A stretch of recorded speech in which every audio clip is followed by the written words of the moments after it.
Well, hello, sillies. Oh, I scooted. Your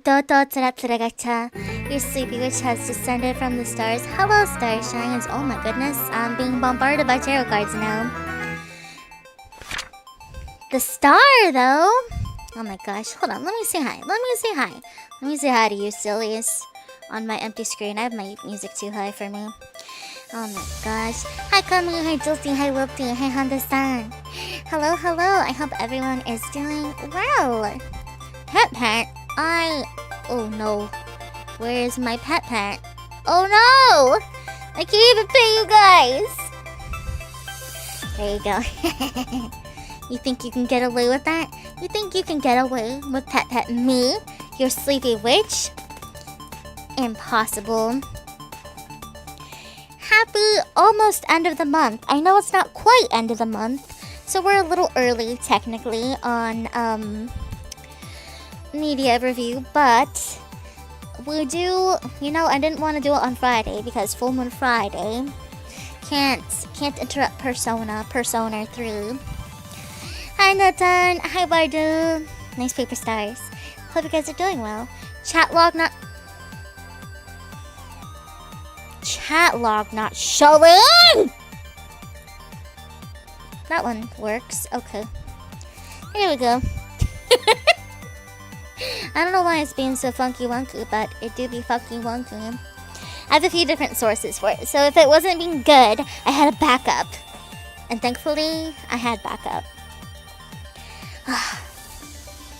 But how have your guys' weeks been so far? I say it's like I didn't see some of you yesterday. For I am Tekken. John Tekken. I do have a backup for the backup. It's a different... Oh wait, no, maybe no I don't. Do I not? Oh wait, I do, but not in this source. Silly John Tekken. I am Mishima. I am Tekken.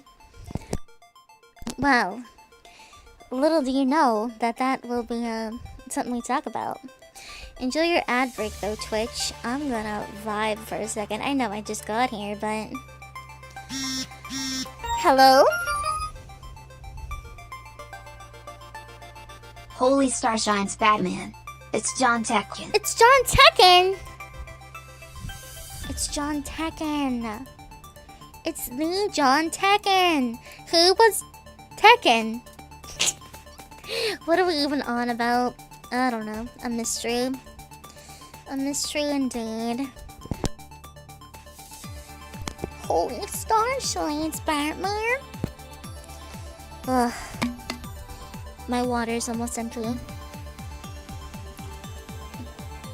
I saw one of my siblings today when I returned to my home colony for a bit.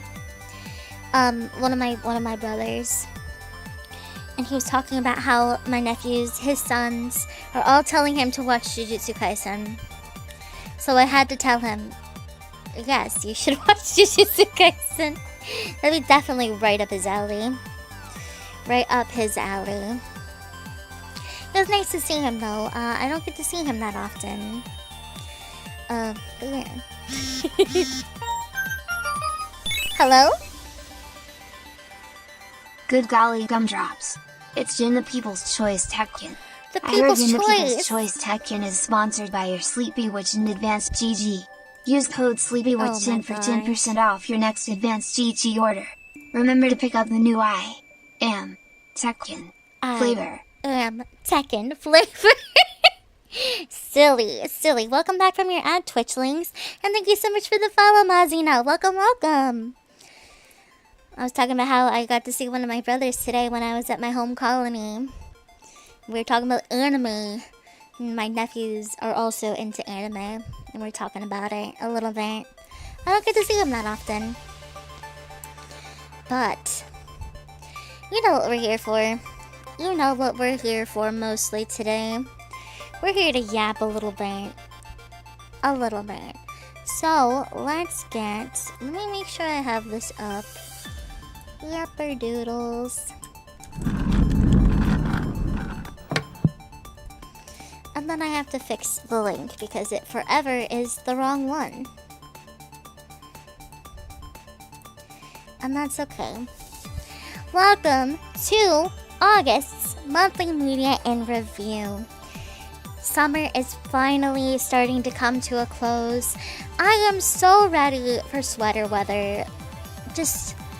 I need it now. I needed it yesterday. I needed it months ago. I need to stay there forever, actually. I am so sick of the temperature of my colony. It's too warm here and I'm not built for it. Yep. I'm not built for the warm climate. Ooh, tarot. Okay, let's see what we got going on. Let's see. What's Tilty got? The Hanged Man, huh? Well, what about this one? What if... Yeah. Give me tarot! Please. I need something. Okay, you know what? I do be needing some inner strength lately. I am going through it. I need it. What are we doing? Are those? Oh my gosh, it's so small on my screen. And on the chat, it just shows the text now. On-screen chat, please. Why are you doing this to them? Oh, Zad is pulling. Oh, Zad got the Wheel of Fortune. Let's go. But what about Mimi's? Yep. All right. Okay. All right. Also, hi, Zad. Oh no. Thinkaton. I need to be Thinkaton. No, don't give me your Mimi's. You need those.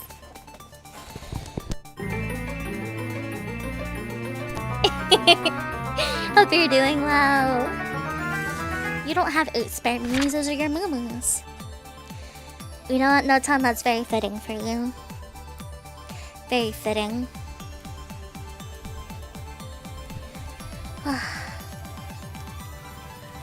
Ooh, 10 hours of Mimi's for Zap though. Let's go. What if I cheat and get YouTube Mimi's? YouTube, will you give me more Mimi's? YouTube, can I please have Mimi's? Please. 3. Oh, it put it in Twitch. 3. No, that doesn't count then. That's cheating. I still get 0. But yes, sillies, welcome back to monthly media and review for August. How do you guys feel about the seasons? Do you like summer? Do you prefer winter? Spring? Autumn? What do you like? I'm liking that the summer's winding down, so I'm happy to wrap up August with you guys. Like I said, I need sweater weather, like, yeah, all the time. Yesterday. Yeah, no Tom likes to be warm. Ugh! Wilty prefers fall. Kami likes spring and fall. Dad says anything's better than a Canadian winter. Ooh, I want to experience a Canadian winter. Hey, Zaku! Nice superstar! What's your favorite season, Zaku? I might already know this. I forget. 95 more. It's too many. 100% no. Yeah, Noton doesn't. Monster season. You know, that's true. Every season can be monster season when Monster Hunter Wilds comes out. Summoning circle. Last year winter was okay. Yeah, but you... Okay, you know what? That's true. You were in Canada. I forgot that you were in Canada around that time. Roof. Oh my gosh. The sillies. Monthly media and review. What? If you don't know, monthly media and review is when near or at the end of the month, we talk about, well, first I talk about, put on a little slideshow of media that I have consumed over the past month. I try and keep it to things that are new to me, but not always, just depends. to talk about them, and then at the end, I open it up to the starshines to come and tell me about some of the things that they enjoyed or may not have enjoyed over the past month. We typically have a form open. I think I opened it a little bit last minute, if I remember. Sorry about that. But you don't have to fill out the form to come and gap at me. Either through DM or in the Discord server. I prefer the Discord server just to keep it a little more organized. But after I talk about stuff, yeah, I open that up. Wide rave. Oh my gosh. So that includes you too. YouTube links. You are free to do so as well. And anyone who did not do their homework is free too. But I start off with what I have ingested. Consumed, I guess. You know, I guess those are the things that I'm doing with them. But still. That's what monthly media interview is. And we sort of analyze things, but try and keep it a bit spoiler free, you know.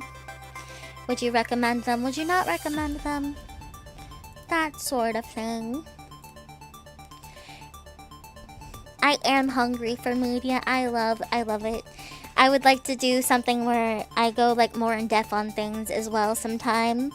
But that would include more spoiler things, right? But I think it would be fun to do. Like, especially for like ongoing series like manga and whatnot. I think it would be fun to do like analyzing and discussion of updates. But I don't know if anyone would be interested in that. Especially, you know, if it's not something that they're up to date on. But I consider it. We'll see. I don't know. So, there's only one thing in the category for TV and films this month that's new to me. And it's actually something we watched recently. I couldn't put all the Stellarium movie nights in here because I have actually seen most of the movies that we've watched in August. But there is one. There's one that I didn't see beforehand, and that is Tekken, which we watched literally last night. So my TV and film that I watched this month was Tekken. John Tekken over here. So here we have our little synopsis. The year is 2039. World wars, the terror wars, by the way, the terror wars have destroyed everything, and territories are run by corporations, the mightiest and cruelest of which is Tekken. Jin Kazuma witnesses the death of his mother Jin by Tekken in the slums known as Anvil. Vowing vengeance and armed only with his street smarts and raw fighting skills, he enters a dangerous and potentially deadly combat tournament, where he must defeat the world's most elite fighters to become the king of the Iron Fist. He's the people's choice. He's the people's champion. Hello? Oh shit, let's go, it's our boy Jin, the people's choice Tekken. It is our boy Jin, the people's choice Tekken. And if you don't, we keep doing that because they refused to use his last name like 9 out of 10 times referring to him. They just said Jin, the people's choice. And yeah, we can't forget Tozy, which is what we're calling Jin's love interest. One of Jin's love interests, his main love interest in the film, let's say. Where upon meeting her, the first thing he commented on was her toes. That sure was the romance of all time. So Tekken,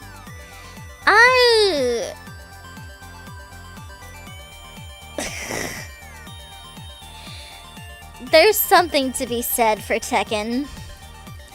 It's certainly, okay, for a fighting game movie adaptation, it took itself very seriously. It took itself very seriously in comparison, especially to other ones we watched or just of similar time, like Street Fighter or Mortal Kombat, which, you know, tried to tell a story and like had moments, but they overall did not try and take themselves as seriously, which I think worked in their favor a little more. Because Tekken, while it tried to take itself seriously and tell like a cohesive, serious story, it was just kind of boring. Weirdly enough. They somehow made Tekken boring. Tekken, a series of games with some of the most convoluted lore. Not most, but it's up there, you know? I don't think they did it any favors by trying to play it completely seriously, and by also, oh my gosh, like they had so much story they could have just adapted, but they chose instead not to, and they chose to go this whole like putting characters in different roles sort of thing. Also, hi Hephaestus, I hope you're doing well. And so many characters got done dirty to where it's like they're just using the name, you know? Like, it wasn't even, like, a good adaptation of the character. Or even being visually representative of the character that they're supposed to be. It's just that they had, like, the name. They just wanted to tell some story and put Tekken characters in it, quote-unquote. Even then, it wasn't really, like, the characters. It was their names. For me, that's how it felt for me. It wasn't so much, Tekken, so much as, yeah. Yeah, they turned Tekken lore into militarized dystopian cyberpunk Earth. It tried to take itself so seriously to its own detriment. And the movie would be alright if it didn't involve Tekken. It's straight up, like fanfic core. Which would be fine. But, like I say that derogatorily, but I love fanfics, so it's not inherently a bad thing. But at one point, I was like, I feel like we need a Tekken counter for just how many times they say the word Tekken. It was redonkulous. Yeah, legit, they wouldn't stop saying Tekken. They wouldn't stop it. They're just like, just so you guys remember that this is a Tekken movie. Tekken. Tekken. Tekken drinking game. I mean, who dies of alcohol poisoning first? The last starshine standing is Tekken. Is Tekken.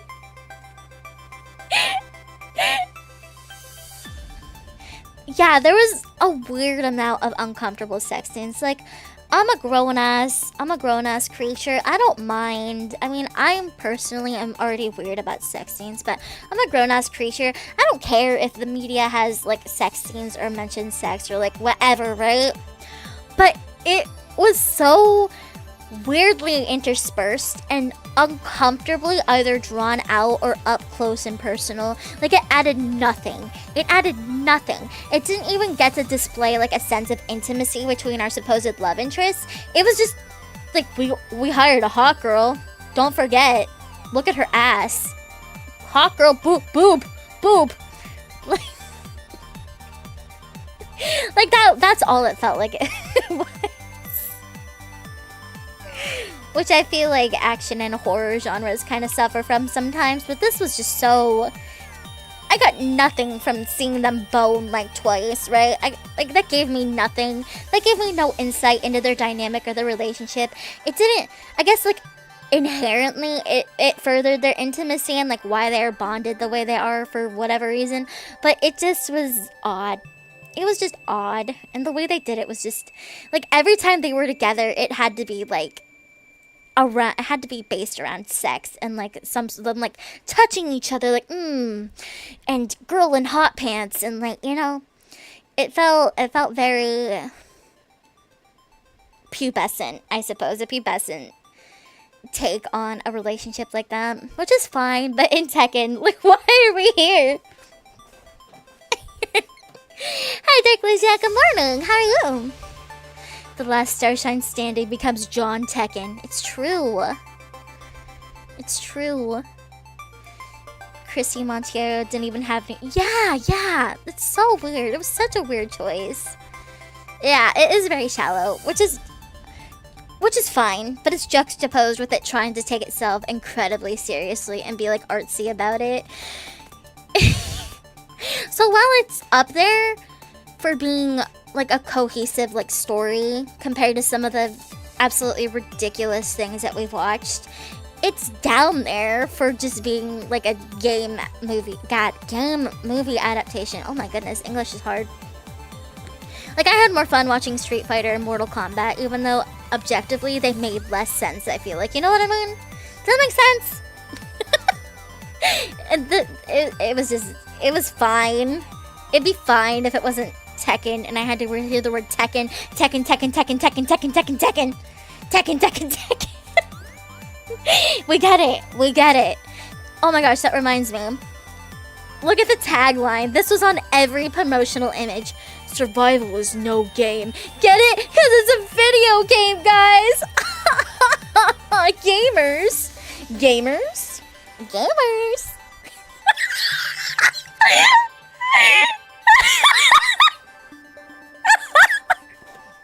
I made sure to put that in there because it was, I'm like, why is this?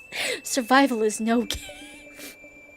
I wish it was fighting is no game.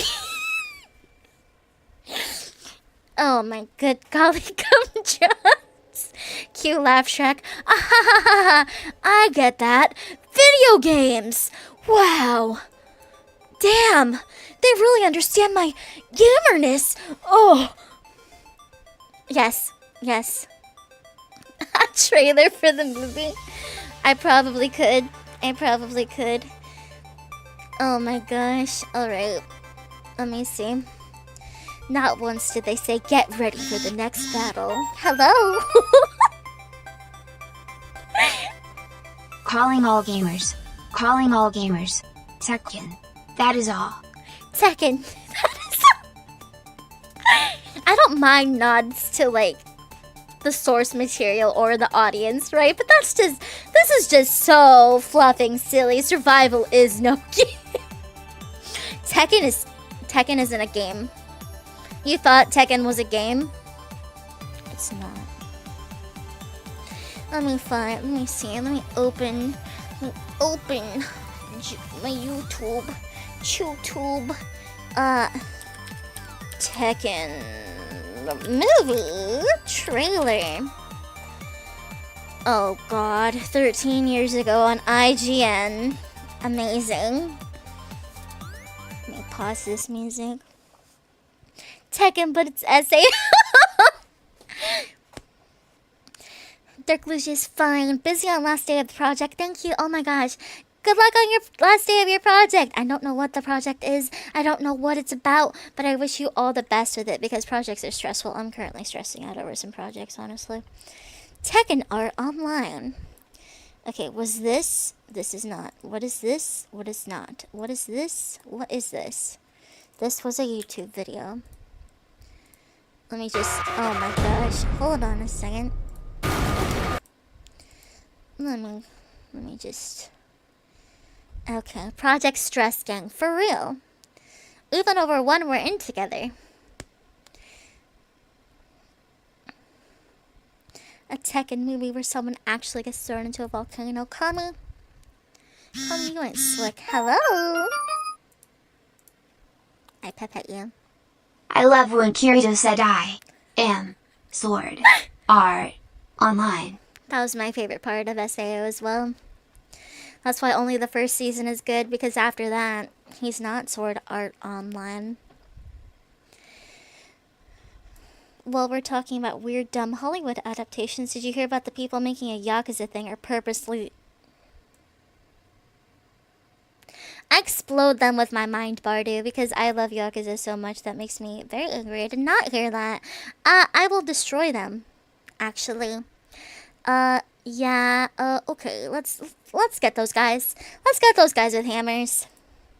Tekken movie trailer. In the future, what war has not destroyed?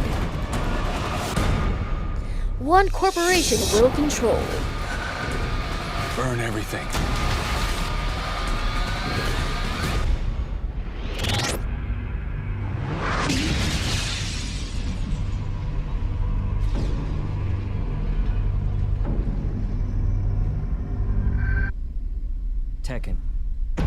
Tekken. We are honored to host the Iron Fist tournament in Tekken City. Winning Iron Fist means power and prestige for Tekken. Means we win in the world. I've heard it like at least 4 times. I know why I'm here. Where did you get this? Belonged to my mother. She was a Tekken fighter. Tekken. I came here to kill Mishima. He's gonna pay for what he has done.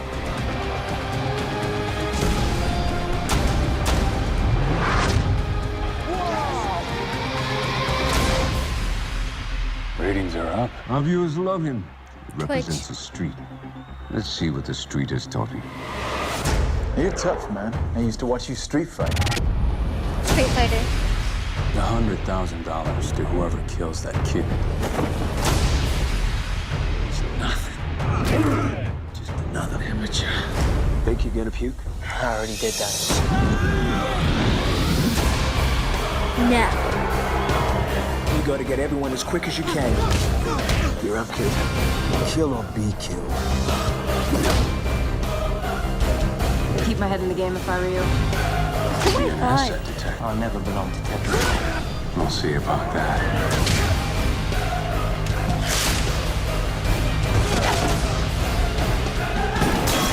The remainder of the tournament's fights will be to the death.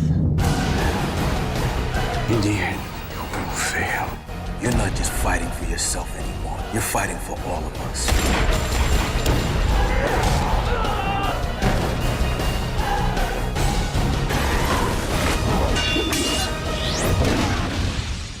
Check it. Nice finish.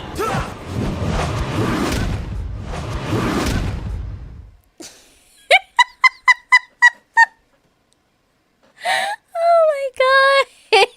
They just showed the whole movie.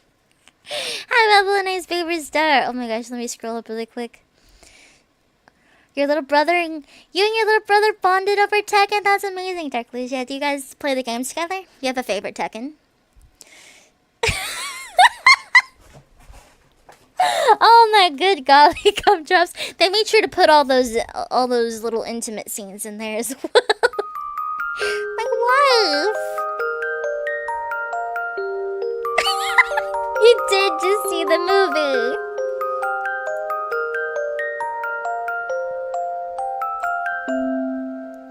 It's true. You didn't even need to see it. That was the whole thing, guys. That was movie night yesterday. That's what we did in the Discord. That was just it. That was the whole thing. I wish they put the I am Tekken scene right at the end. I am Tekken. I mean, they showed some of it, but less. It's true. Oh my good golly gumdrops. Where did my source go? I found it. But yeah, that's the only new thing I've watched in August was Tekken. I've seen all the other ones we watched. Right. I am Tekken! But I played a lot of games. We played a lot of games. Let's talk about some games. Tekken was so... I like how everyone was so worked up about Tekken. That's the only thing. Yeah, we gotta decide on next movie. We haven't yet. I have a few things in mind, but I am open to suggestions. Currently, we're on a video game adaptation kick, but we don't have to stick to that. So, I did not change... No, wait, this is fine. No, it's not. I didn't change the category for one of these. Whoopsie. Some games I played. That's okay, Hephaestus. You don't even have to fill it out if you don't want. You can just talk. The Assassin's Creed movie. Oh, no. Look.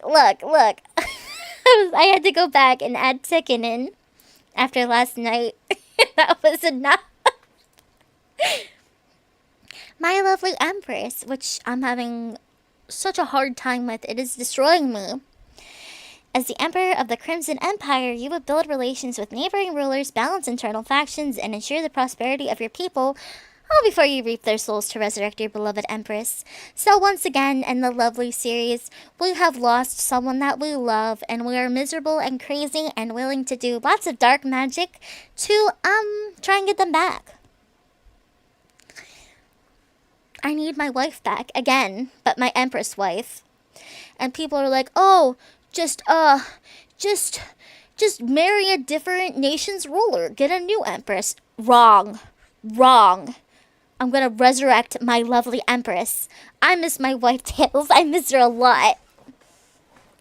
Sonic, yes! Yes, so, I'm interested in that. Resident Evil could also be a good one to watch. Apparently, the Kiryu actor has played the first Yakuza game. Ooh, okay, I'm okay with that. I'm good with that. I would say some of the best video game adaptations, or one of the best video game adaptations that I've seen, isn't even a movie. It's a series. So My Lovely Empress continues that sort of vibe in the Lovely series with necromancy and twisted obsession and love and sacrificing others for that one person, you know? But adding on to it, because it's historical and like you're in a position of power, adding into not only managing like your Yagoi, which are sort of like the succubi or the homunculus of the previous games, so you're managing them as well, but it's also a management sim in that you're making decisions to try and balance your people and your resources of your empire. And everything just goes to shit all the time. And you also have to build and maintain relations with other empires. It is very fun. It is very punishing. I'm finding out that I think I'm gonna lose. I'm not gonna have a good first run. But that's okay, because we're learning. This is a really solid entry into the series. I like the addition of more management, because I tend to like management and decision-making games. Like, I like Civ, I like Yes, Your Grace, I like things of that sort of thing as well, is adding in all these other little mechanics. The CGs, or like the insert art, such as this one with our Emperor and some of the Yaguai, is really pretty. They do, for the character in-game art though, they did move to using 3D models, which isn't inherently bad. They kept it stylized, which is nice. And everyone does have mouths in this one, because I know everyone talked about that with My Lovely Wife. But I'm definitely enjoying my time with My Lovely Empress. I want to succeed. I want something good to happen, please. I don't want to let down my nation or my deceased empress. Please, I need to win.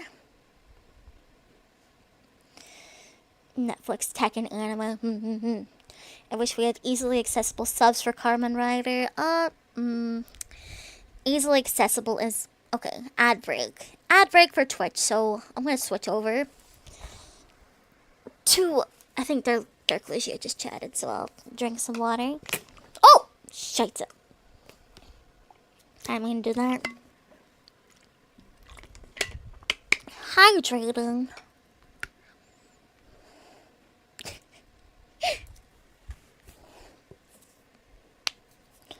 Oof, my bones. Oh, I could turn this back on though. I could jam. Sleepy jam. Excuse me.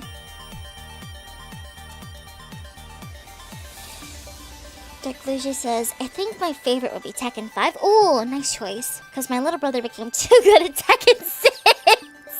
No, you're so real for that and absolutely destroyed you. You still love him dearly, but it's hard to enjoy the game when you're bad. I get that. That is an issue I have a lot with fighting games, is because when I don't win or when I lose consistently, I don't even want to keep trying. Like, if it's that big of a difference, right? It's frustrating. I had that experience with, oh my gosh, what was it? With Street Fighter in the past. I got so mad. And Smash as well. I definitely, oh. Welcome back from that. I was talking about, despite being like a soft person, I do have gamer rage. I'm a very competitive person sometimes, in some ways. Which is why we, I bet you guys are glad that I can't play League of Legends anymore, huh? Wait till I start putting Pokemon Unite up on the screen. Hi, CDs. Crazy, right? I was too good at League of Legends, so they had to kick me out. Yeah, let me have my wife for like 5 minutes. I do miss League. I'm sorry, I know they don't want to hear it, but I do. BRB still has Kuga, but still. I mean, oops, I didn't mean to close that. annoying to find Common Writer subbed online, but there are some places. Wink wonk, wink wonk, wink wonk. We gotta start doing the League Fighter. I miss my alpha. I miss protecting my support in the bot lane. My Omega. You trying to gank my Omega? I don't think so. What are my favorites? No! They got me! No! No! Please don't put... Not the Omega-verse jar. Come on. It was... Come on. Come on. Moon. Why are my favorite streamers always League players? I mean, we're just built different. We're just built different. Gamer Rage Sleepy sounds scary. Oh my gosh. I'm sorry. I'm sorry. I have Gamer Rage. I'm very competitive. Oh, am I getting pets and cracking open a boy with the cold ones? Oh my goodness. So much is happening. Hi Phoenix, thank you so much for the follow and for the drink. Cheers, I'll drink to that, bro. Oh my goodness. Let me see. Can't believe I got caught.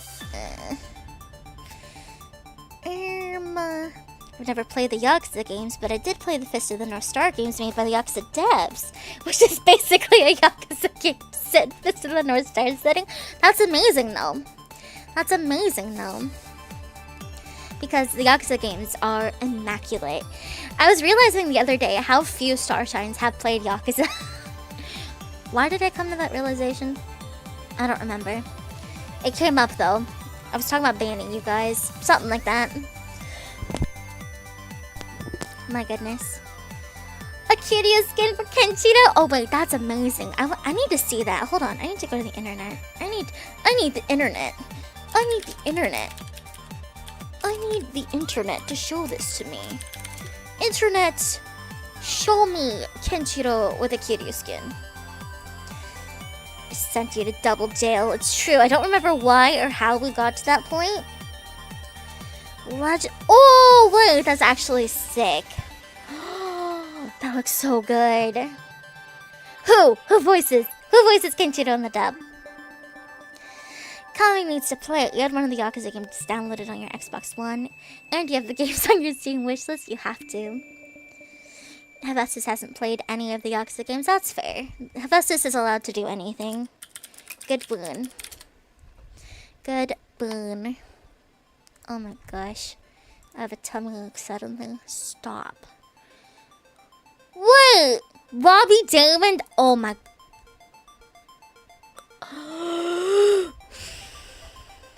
That is immaculate casting. Oh my gosh! I love that. I love that.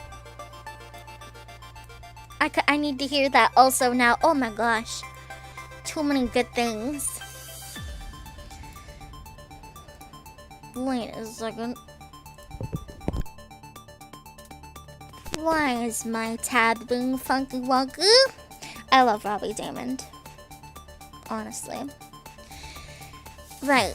Next game that I started playing this month is Fields of Mystria, and I've fallen off of playing it. I need to get back into it. I just haven't had the time to do anything. Streams are my scheduled not working times. So if I'm not playing it on here, I'm probably not playing it at all. Outside of like Pokemon Unite here and there because I'm sick in the head. I'm sorry. I need competitive gaming.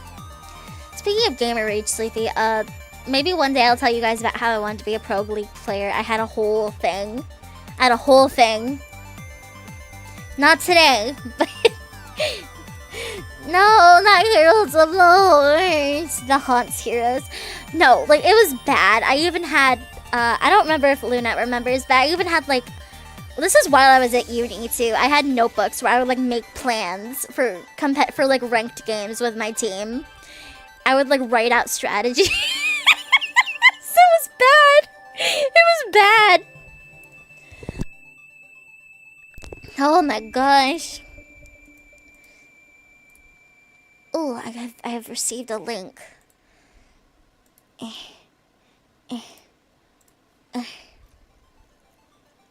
Ooh, I am bookmarking this for later. Thank you so much. I'm excited to hear that. Fields of Mystria, right. Fields of Mystria, which is a farming sim. Mystria, an idyllic village tucked between forest and sea, has offered you an overgrown but full of potential homestead in exchange for your assistance. Restore the town to its former glory after an earthquake wreaks havoc and strange magic begins to flow through the land again. So Fields of Mystria, I know everyone's comparing it to Stardew Valley, because that's where a lot of people had their first farming sim adventure start, especially on PC. Yeah.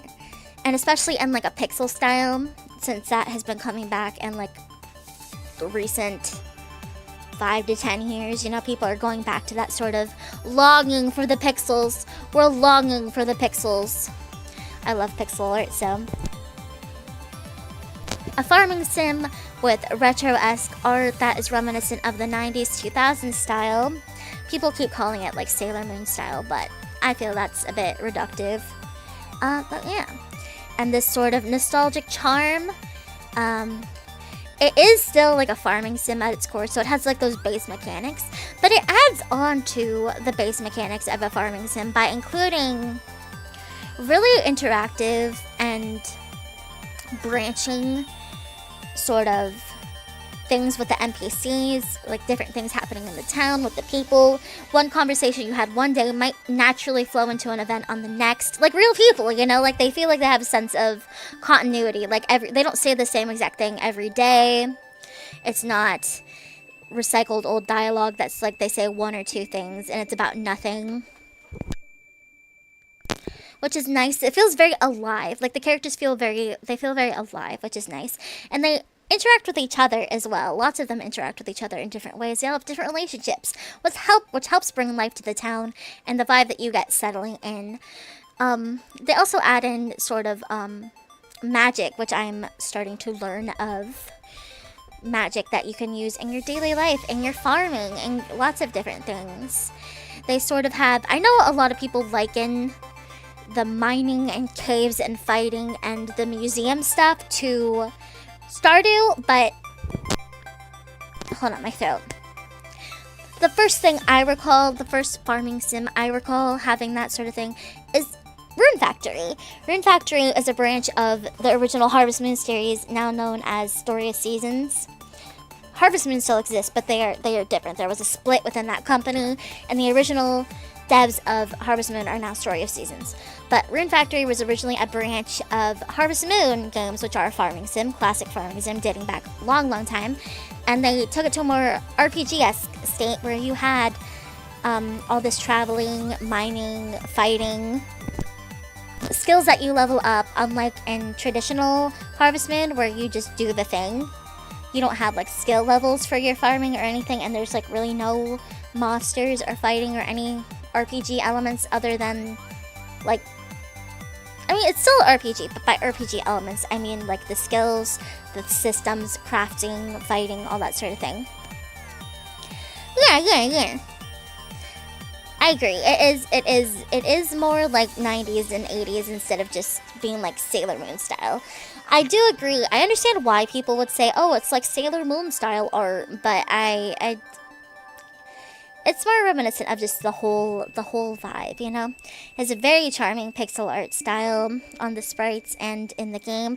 I took a screenshot of March, who so far is my favorite bachelor, because I have a problem. I have a problem, chat. I have a big old problem. That's my taste. But everyone's very cute, very, very charming in their own ways. I like the dynamics between characters. I like that you can see that.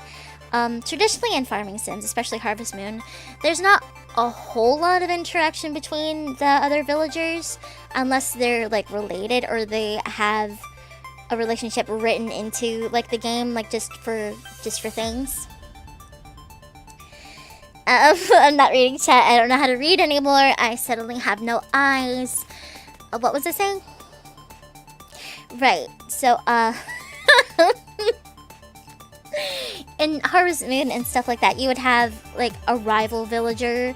Everyone would have like a rival that if you didn't end up with that person, they would end up with. Not in every game, but if there was anything, there'd be like that. But in this, I kind of just have ships. Like, they actually interact with each other. I can see something there. I can see it. I don't know how to read, Rebel. I don't know what you're at. Not that I think that you're doing that.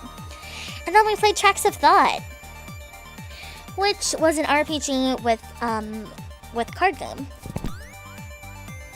We played a little bit of that until we got to a broken part. A bad case of forgetfulness plagues the passengers. Embark on a journey of self-discovery shaped by your own personality. As a lost ladybug, talk to everyone on board and uncover the train's secret destination in a wholesome, card-based talk-em-up RPG. And I still love the oh my gosh, how would you say it in English?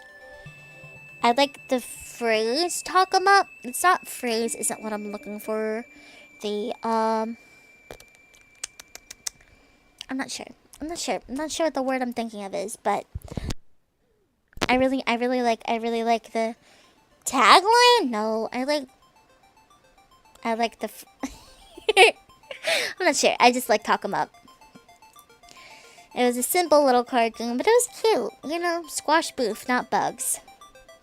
It was a cute little game. I think it's really cute. I wish I could have played it more. And then we played the demo. Yeah, it was really cute, right? Like, I like the style. I wish we could have experienced more of it. It was just kind of buggy.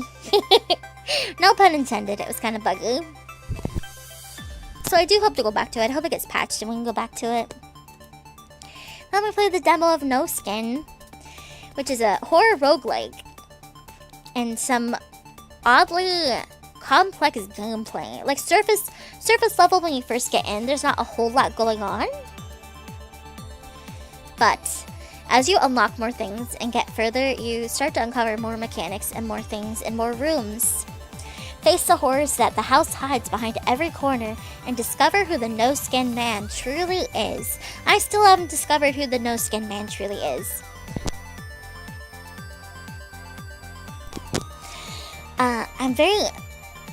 It has like time shenanigans, horror, different dimensions, like supernatural, cosmic horror.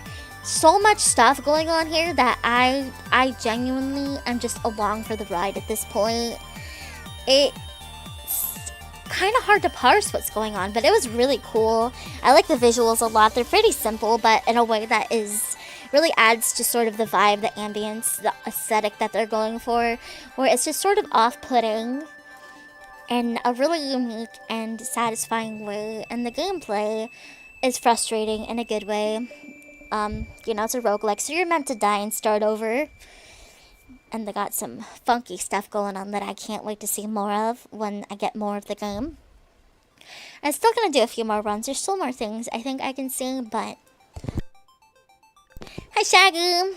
How are you? I will never forget that the shopkeeper sold me the Harvest Moon for girls because he thought I was a girl. I mean... Harvest Moon for girls. Did you enjoy Harvest Moon for girls?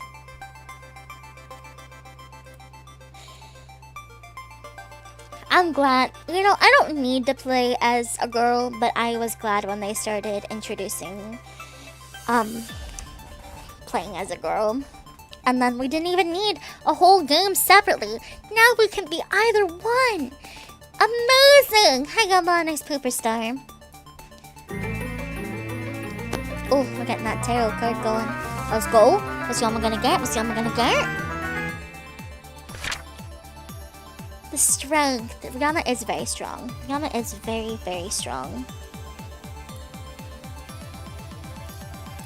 So powerful. So powerful. Weird that it took that long for that kind of choice.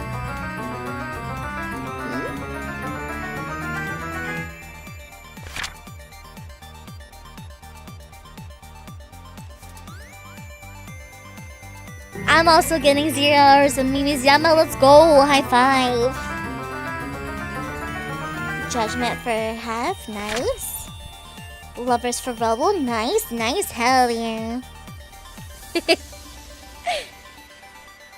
Weird that it took that long for what kind of choice? I kind of forgot what I was talking about, Zad. I'm sorry. Let's go. 8 hours in Mumi's Rebel? Wow. Oh, the lovers are gonna. Mwah, mwah, mwah. What have I read this month? Oh, to choose between a boy and a girl. You're so sorry. I got to yapping. Yeah. I mean,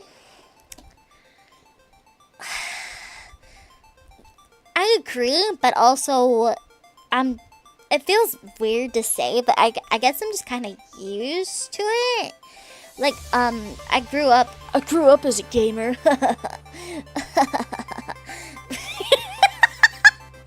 Okay, I said it jokingly, but I did grow up playing games from a very young age. I've consistently been a game enjoyer, a video game person. I think we've seen my stupid, like, checkbox thing for games. I played a lot of games. I love video games. Always have. Until, like, the past, I want to say, like, decade or so, I was used to not even having the option, you know? Maybe more, maybe like 15 years, okay? I'll be generous. I'll say when I was like a teenager, I started getting more options. And again, it's not that I need to play as a girl, just it's nice to have the choice. I don't mind playing as a dude. I'm non-binary anyway, but like, I do identify more with my femme side, of course, but again, I was born and raised that way, so I like the option. I like that it exists, you know? And it is weird that it took so long to, like, that start being more normal. But at the same time, it makes sense to me. Because just growing up, it was not a hobby. The same with, like, card games or, like, tabletops. Like, it was not a space that was really friendly to females, you know? So this just, not that it was unfriendly per se, but just sort of not as accommodating, you know? Like, it wasn't a space really made for us, that sort of thing. So I agree that it's weird, but also it's just kind of like how it was for a very long time, you know? And if there was a female protagonist, or like you played as a woman, it was like Lara Croft, you know? It had to be like sexy, cool girl, which is fine, by the way. But that was like the option, if there was one.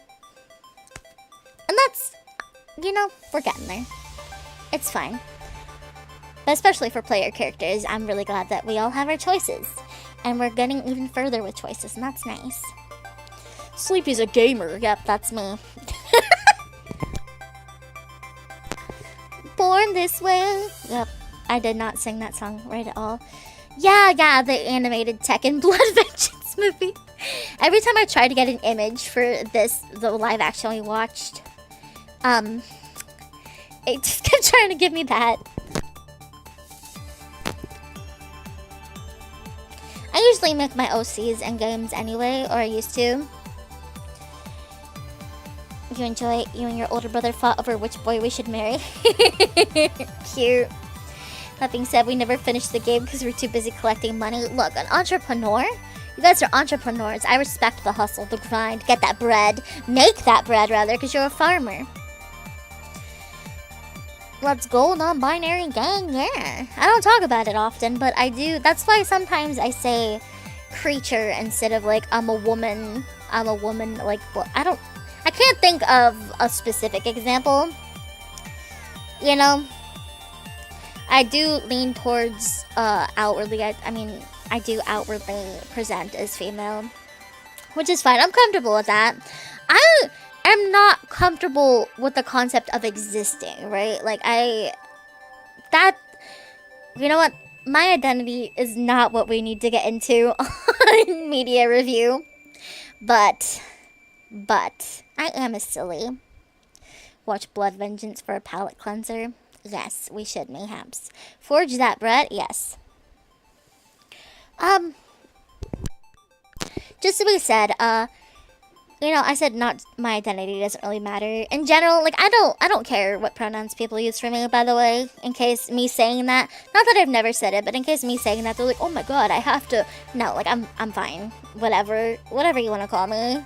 I guess don't call me it, I'm not super fond of that, personally, Rather than not feeling female, I don't feel like a human. Does that make sense? I don't feel like a human. I feel outside of that. I feel distanced from that. I'm in space. That's it. That's the closest I can get to explaining it. No worries here. Yeah, that's good. That's good. I feel embarrassed talking about myself, I guess, at all, but especially that.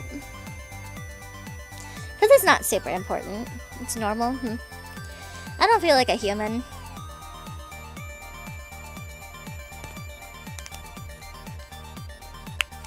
I say, like, it's mostly just in my head, so that's why I don't really care what people call me. I don't mind either way. I come off very feminine. I am feminine, but like, meh. I'm just sleepy. Whatever people attribute to that is fine. You know?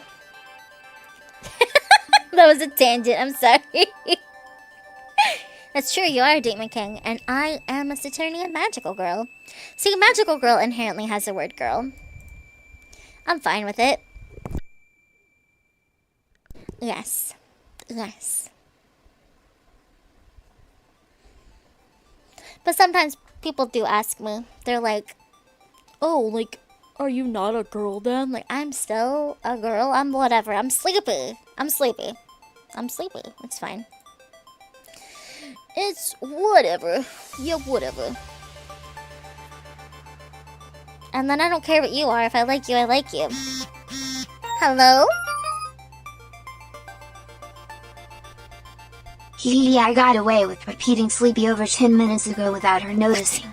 You know something Sleepy will notice though? If you use code SleepyWitch10 to get 10% off your order on Advanced GG, you're so How one dare pet. you? How dare you? Get so many pets. No! I pet you. What the fluff? You're messing up my hair! You're messing up my hair. It's already too messy. Yes, Hephaestus is just a little gal smithing away. It's true. You're beautiful. You feel like you threw me into that tangent. Sad. It's okay. If it didn't bother you guys, then it's fine. I just think it's interesting to know, I guess. I don't know. Sorry if I made it awkward. You didn't throw me into it. I could have shut up at any time. I could have shut up at any time. I control this. I pilot my flesh mech. I could have stopped that.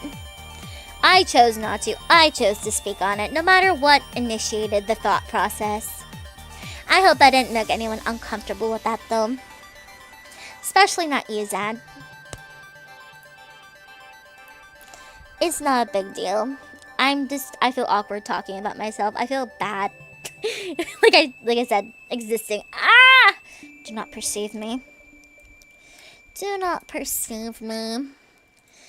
Some things that I forgot to ask Dark Lucia. You fought over which boy you should marry. So does that mean you both liked the same one? I'm never comfortable if I'm the topic of conversation, Zad, but that's something I'm trying to get better about actively, so. I know some people, when they know that I'm part of the never mind.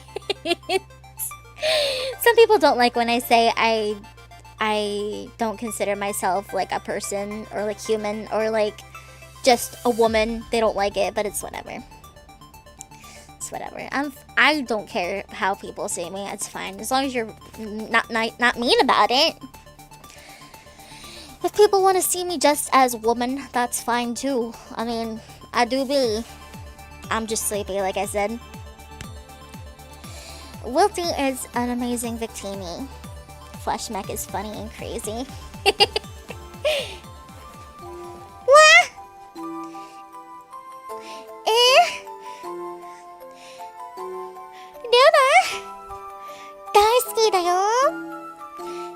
Don't perceive me harder.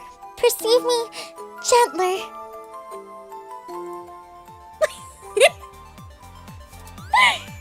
Oh my gosh. That's been a while. You're an Uber witch? Thank you. I do be an Uber witch. Cutes. Okay, look. If there's one thing I don't identify as, it's cute. See, you're illegal. Call me, put yourself in jail.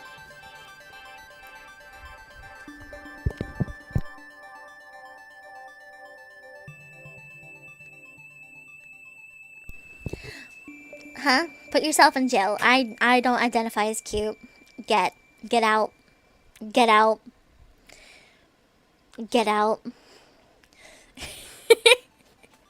Get out.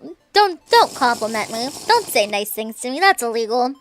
No, I can't read again. I have to drink water. I can't read. I only drink water.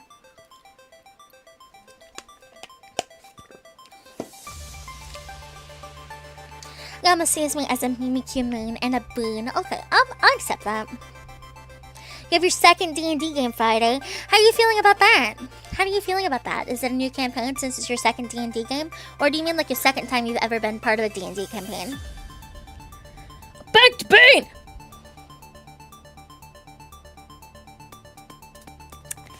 I've been weaned. Naruhodo. So.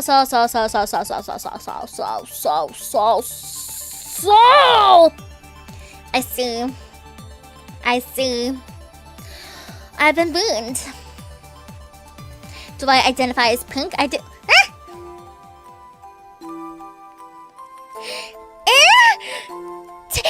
Tekken-san himself? My heart's going doki-doki as I'm thrown into the volcano. Like the One Ring. One ring to rule them all. One ring to Okay, sorry.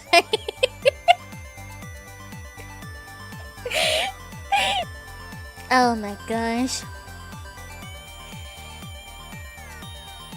Do I identify as pink? I was saying that. Yes, I do. I identify as pink. It's true. Oh, ad break. Goodbye, Twitch. Goodbye, Twitch. Goodbye, Twitch.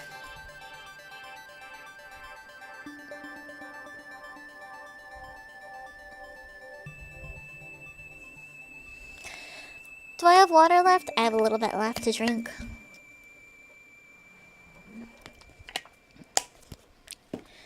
No, because my Kokoro is Brokoro. My Kokoro is Brokoro. I can't Doki Doki anymore. Legendary animation intensifies. Yeah, it's true. Ads can't stop you. Ads can't stop you. Zad's home, so he can't stay jailed by Twitch. What did you say up there, though? That's something I think we'll never see eye to eye with. I'll always think banned. Banned on Twitch and on YouTube. You're cute. Stop. I'm not. I'm sleepy. Sleepy, you're cute.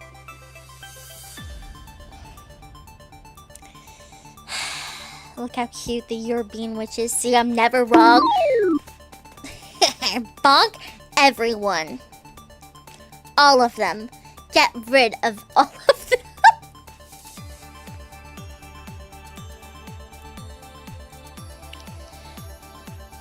Oh my gosh. Okay. Okay, Yama. I won't bonk. What? Hey! Hey! You can't bonk me. Wowie! Wow, wow, wow, wow, wow, wow, wow, wow, wow! Wow, wow, wow, wow, wow, wow, wow! I was bonked. How could this happen? How could this happen to me? Welcome back from the ads. Now I can respond to Bardu, who I think was in ad jail with Hephaestus and Wilty. Oh my gosh. You made Elf Christopher Lee, which I'm very interested in. The plan is an Eldritch Night Fighter, modeled after Christopher Lee. Wait, that sounds awesome. I kind of want to see your character sheet, honestly. I miss D&D. It was the second time you ever played, period. Your first session was last Friday. Are you enjoying it so far? I miss D&D. I'm also new to D&D. I got to play part of a campaign.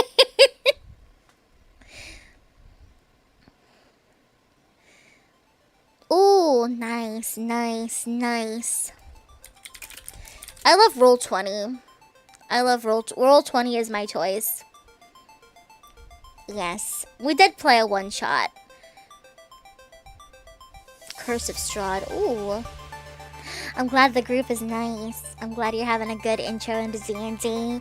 I love it a lot. I need to show off my D&D character sometime. I miss Marigold.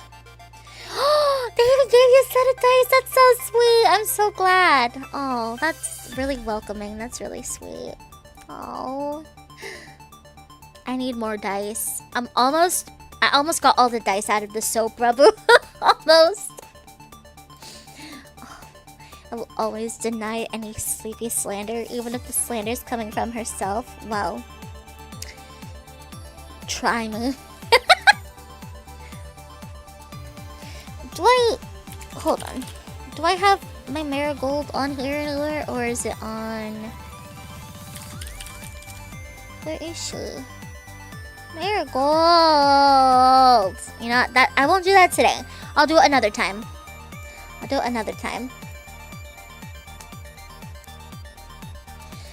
Yeah. Hephaestus' forge is a volcano. Hephaestus, can you make me some metal dice? Paladin! Yes! Oh. In character. I had a halfling monk and then a half-orc paladin, right? That's what he was. I have to go check the channel now. I don't have my sheet on me. It's still on lore 20. Roll 20. Lore 20. Oh my gosh. Where is it? I have to scroll up.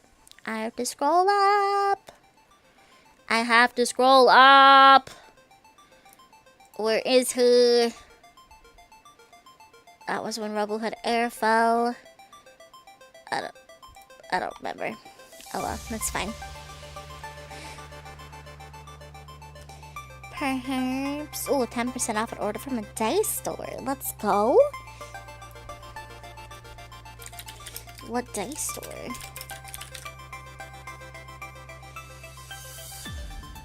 Is D&D the same as paper games? I'm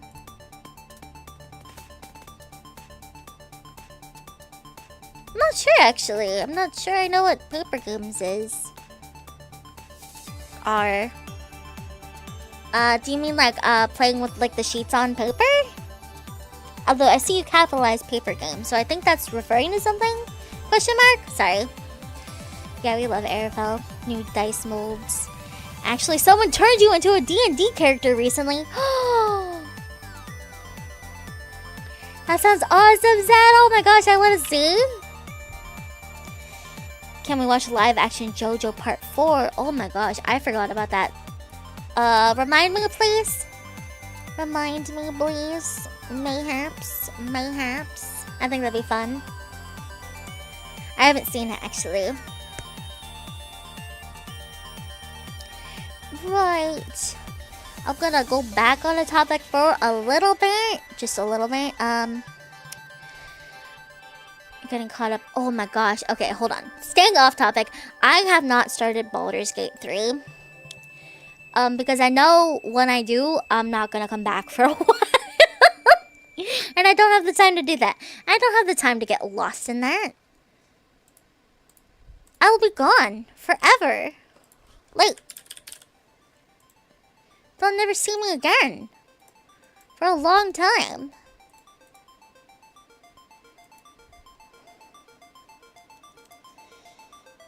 How do I... Oh, it's just remind without ER. Could always stream it. True. If I get it, if I do it on the PC. Thank you, Jolty. It's the same director. Oh, the live action Ace Attorney. I haven't seen that either. Oh, it's because you both did it at the same time. Thank you guys, though. I haven't seen the Ace Attorney one either. Are you enjoying Baldur's Gate 3 so far? Do you have a favorite character yet? It yelled at us. Why did it yell at us on YouTube, though? Weird choice. Right. So things I've been reading. What have I been reading? Sleepy has, what metal do I want? That's a good question. I'll have to think on that. I'll have to go to the mines and get some. I've been reading manhwa again. So these are both manhwa. So we got, first is Stepmother's Merchen, which this is the original title, but they translated it to A Stepmother's Fantasy, and I just don't like that. It gives off a vibe, yeah. It gives off a certain kind of unappealing je ne sais quoi. But they did fantasy, like SIE, so they kind of tried to do something with it, but I still don't like it. So I just kept it as Merchen, which is like it is a fantasy, like a fairy tale, but it encapsulates more, I think, what they're going for. Stepmother's sin. Oh God. Please tell me that doesn't exist. Don't mind me. Oh God. Yup. Never mind. That's an eroge. Yup. Okay. It do be. Wait. Okay, I've seen this. Great. Awesome. Yup. Amazing. Anywho. Stop the thing. Nope. Stepmother's Merchen, they called her the Iron Widow. When her husband died, he left her to manage not only his vast holdings, but also his 4 children.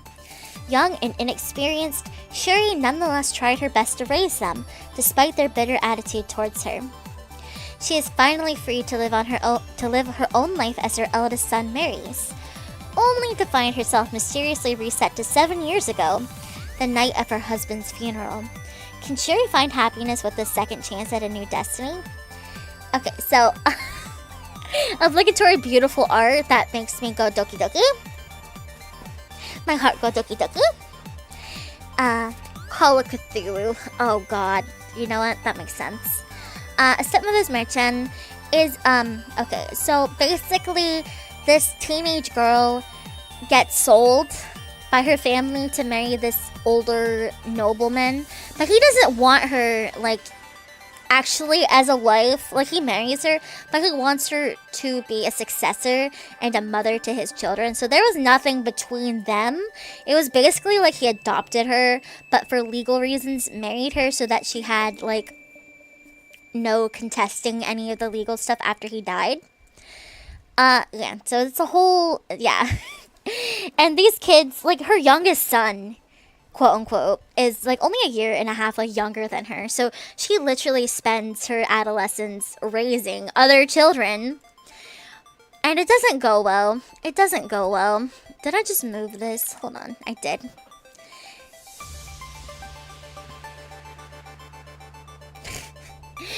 And eventually, when her oldest son is getting married, after everything has just been in ruins... Hold on, wait, what? She gets sent back to the past. And do it all again with more knowledge. I actually really like this. I think it sounds kind of funky.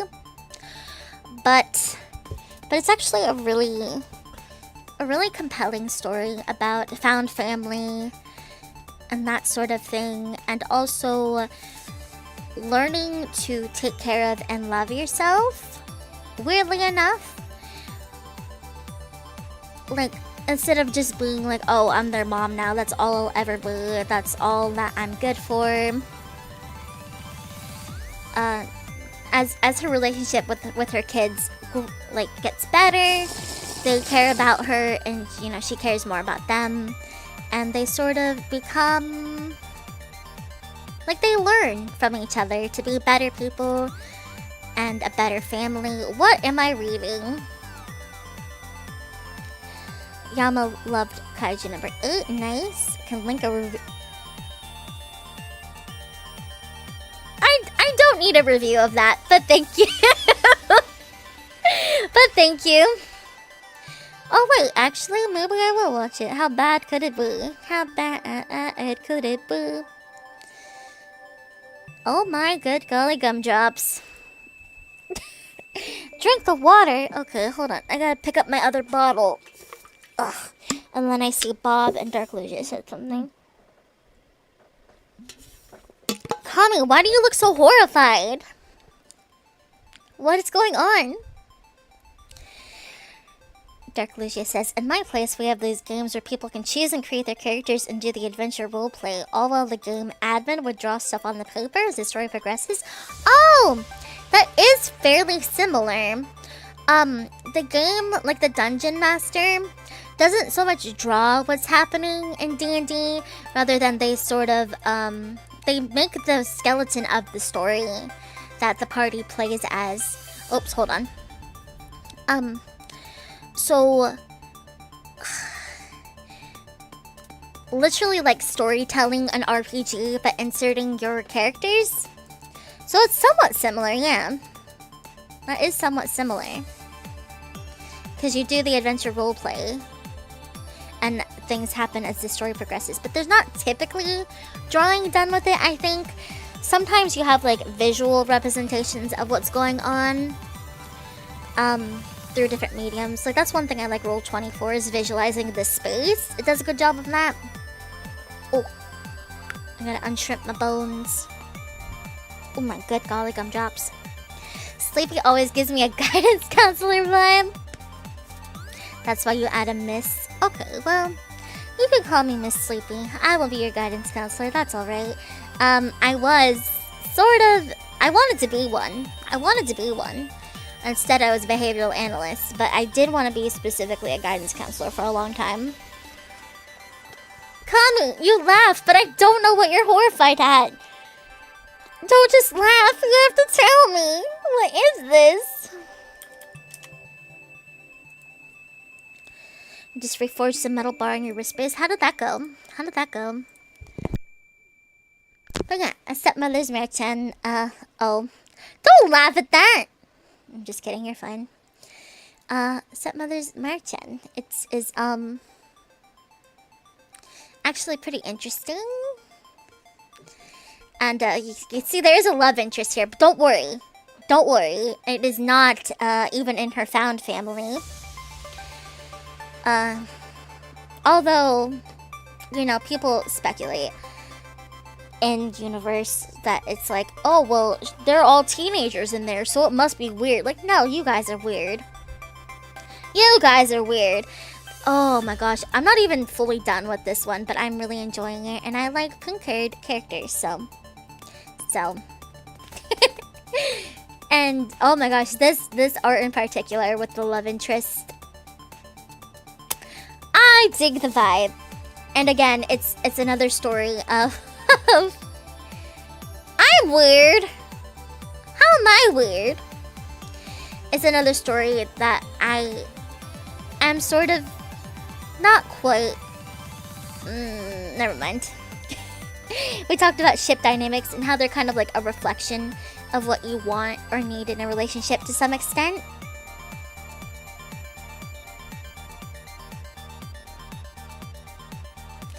And this is another one where I do relate to the main character and love interest, filling in that sort of thing I desire. A self-sacrificing person to their detriment. And yeah, someone who sees all the effort they put in and all the things they take care of and wants to, you know what, whatever. I'm done here. She is a witch full-time. She do be being outside stream. I'm not a being outside stream. Bebe, it's true. But I considered being a counselor in college. That didn't last 2 semesters. Why not? Kami's thought about doing counseling or something similar too, and even have a degree in psychology. Have you done anything in that field? No. Who doesn't have a third dimension? Are you limiting your dimensions? As many as you want. Normal people scare me.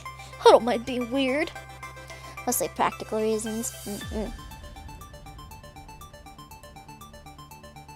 What about the fourth dimension?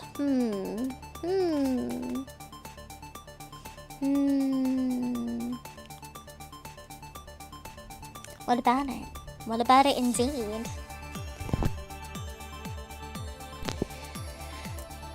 This is one that I only have like 3 chapters left of this one. I'm not done with it yet, but I'm almost done with it. This one actually, Stepmother's Marriage 10, I think it's not finished, but this one is. For better or for worse, I've been into the straight couples in my manhwa this month, I guess. Spunky Lady Dylan didn't realize, this is another, similar to the last one, where we're going back in time. Didn't realize she was the villain of a romance novel until she encounters Marquess Cedric. Seeing him jogs a dormant memory of the novel's plot, in which her beloved younger sister dies in childbirth after marrying him. Determined to prevent this, she marries him herself. But what fate awaits her when she knows she's meant to fall in love with the real female lead later? In this marriage of convenience, it seems nothing turns out quite how either of them expects.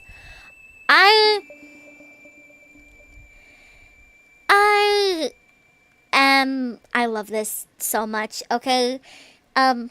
So I love Dylan, which is why I picked just a panel of her for our big look at her. I love everything about her. She's so cute.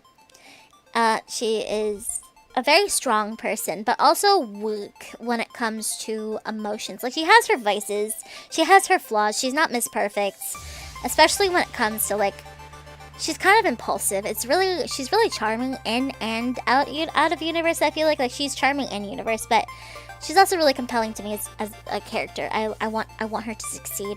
I want her to be happy.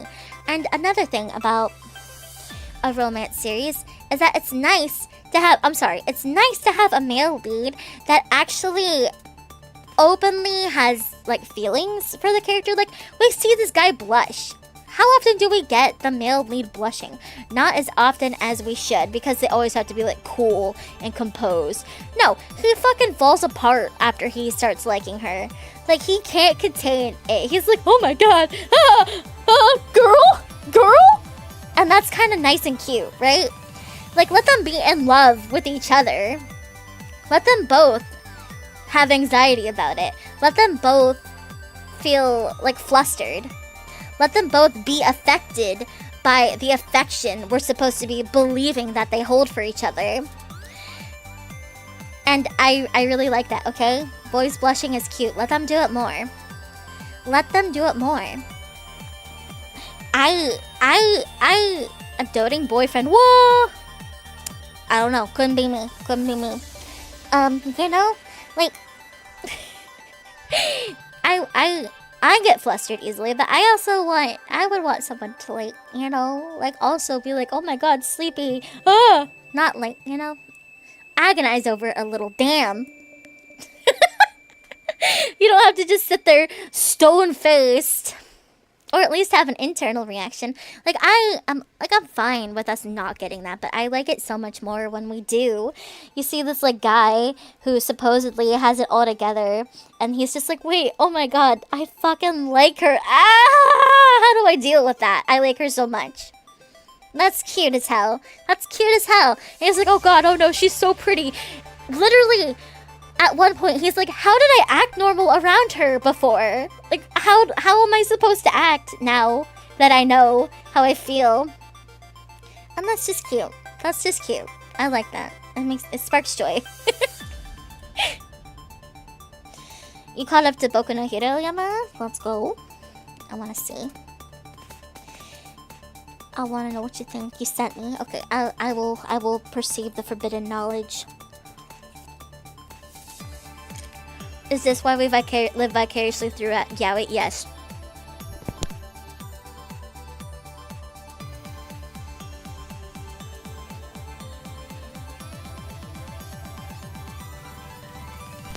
Same, Kami, same. It's cute and it's real. Love is real. Even, like, in Yaoi, I I don't like when only the quote-unquote bottom is the one that blushes. Like, come on. Come on. Come on. Let everyone feel the effects of love.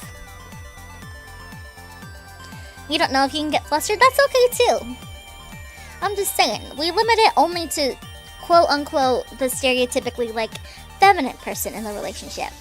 It shouldn't have to be limited that way. Because blushing, being in love, and all that is just very cute inherently. My manhwa audio reads end because the series stopped being made. No! For me, it doesn't matter what gender or age, anyone's blushing is always cute. Exactly! Right! That's what it's all about. Like, I love when two people feel like they're in love. That's... I don't need that to always be the case, but... emotional reactions and, like, having, like, not knowing how to act around a person you like, and... this is cute, okay? Like, Cedric was fine. I liked him enough.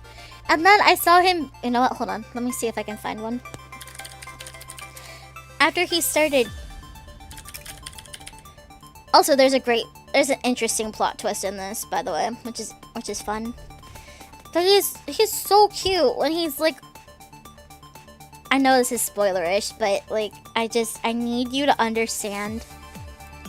Specifically, he like ran to his best friend's house in the middle of the night. Oh my gosh, look, I even pressed a thing. My heart eyes were on. Because that's just how cute it is, okay? I keep not fixing those hotkeys. I'm gonna find this. He's like, oh my god, I do like her. Oh no.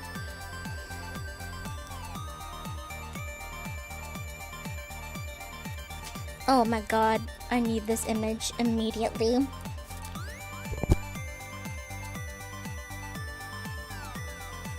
Okay, let me get this image of this man up.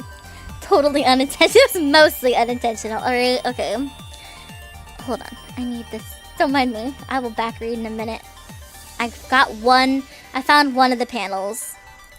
Like, just look at him! Look at him actually being like, oh my god, wait. That's so fucking cute, dude. That's so cute. Right? It doesn't have to be that extreme, but just... And he always reacted to her. And it's just... I like it, okay? I like it. It's very cute. I need to back read now. Sorry. Me behaving... Maybe, on second thought, maybe not a guidance counselor. What then? Men can be emotional too. Don't let society tell you otherwise. Exactly. Getting more of that middle school classmate who doodles. Okay, look, I don't doodle on the textbook, but I did doodle all the time. Heart eyes. Why are we staring at Kami? Their past hit too close. Oh, they're emotional. We're emotional. Yeah. Be emotional. Be in love. It's fine. I feel it. Have I ever read Always Human? I have, actually. Did I turn something on? Nope. That's why yeah. Wait. Yeah, I've read... Yeah. The one with the nanobots, right? The girls. Girls love. Girls being in love. I need another Cedric. Hold on. It's just really cute. Hold on.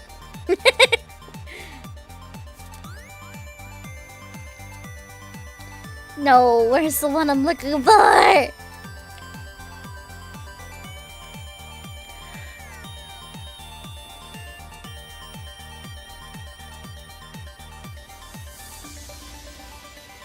Oh, I can't find it, but that's okay. In this scene, he's actually like, he does the whole, I forgot how to breathe. Wait, now that I'm thinking about breathing, I have to manually breathe. How was I breathing until now? It's very cute. Yes, I love them. Are you an, oh my gosh, are you an enjoyer of Always Human?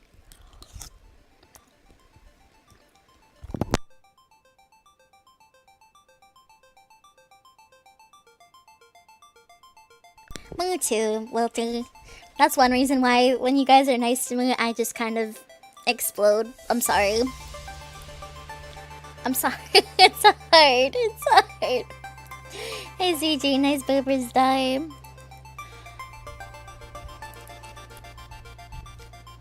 Old lady called you handsome. Cause you are. Rah! Bob is wrong. You deserve all the compliment. You guys do.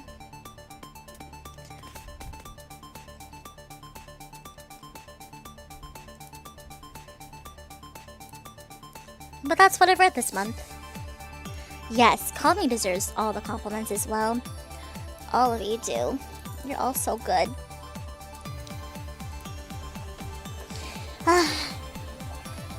Yes, Wilty too. Yama too. Yes, everyone deserves compliments here. I wholly agree. I wholly agree. Who's breathtaking? Everyone gets compliments, it's true.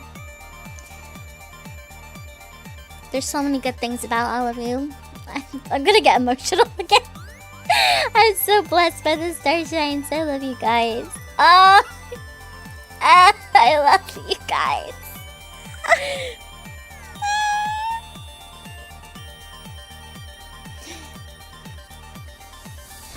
We love YouTube too. Yep. We love everyone deserves compliments except me. Except, go on. Go on. Say it. Bye, CJ. Luna always deserves compliments.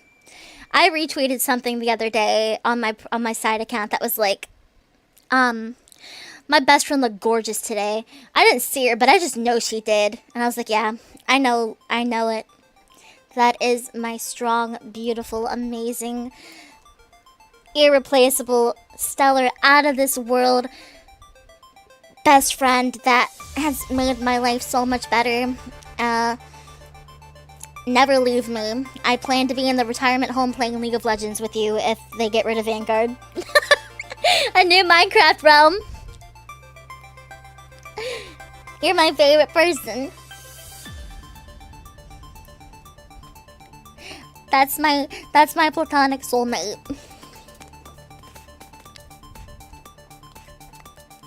That's my best friend. You're my favorite person. Luna is great. The greatest.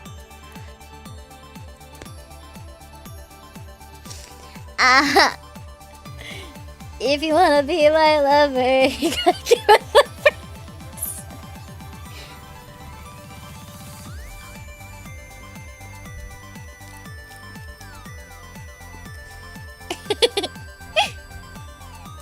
I will destroy the ad for you, Festus. I'm so sorry. I'm sorry. I'm sorry. Where is my chat? I don't think they can see it. I explode it.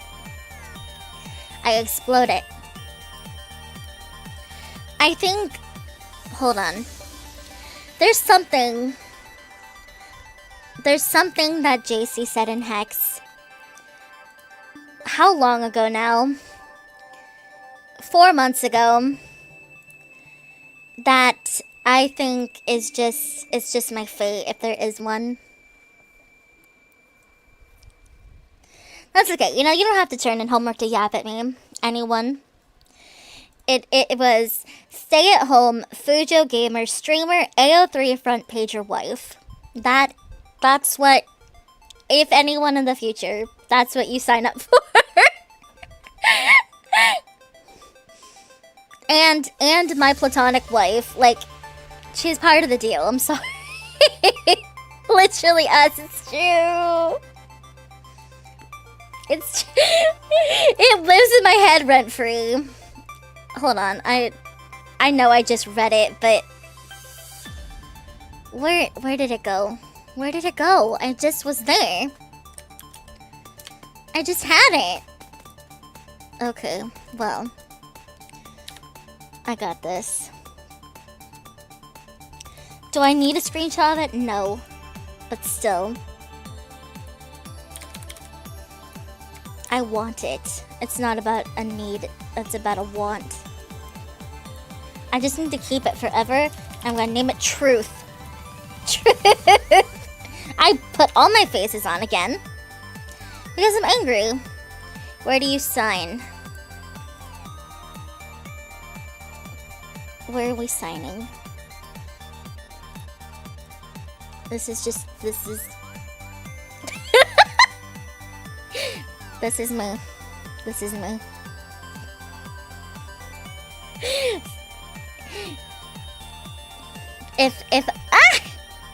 Yeah, don't forget the magical girl part. I have transformed, although it didn't go off again. Oh my god. I think about it way too much.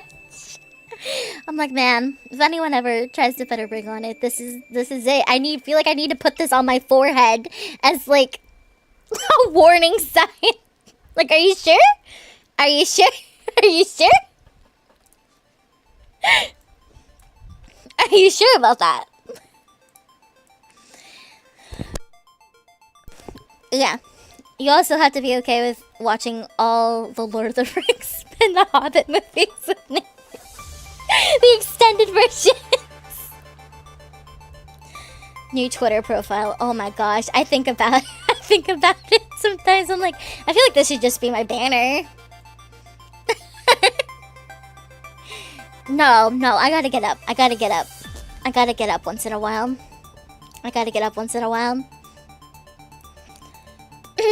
Okay, music. The last part before, oh my gosh, before we yapping a little. Maybe not as long, because I need to eat dinner, my stomach hurts, but oh my gosh, Marathon in the Story. Music I've heard. New music.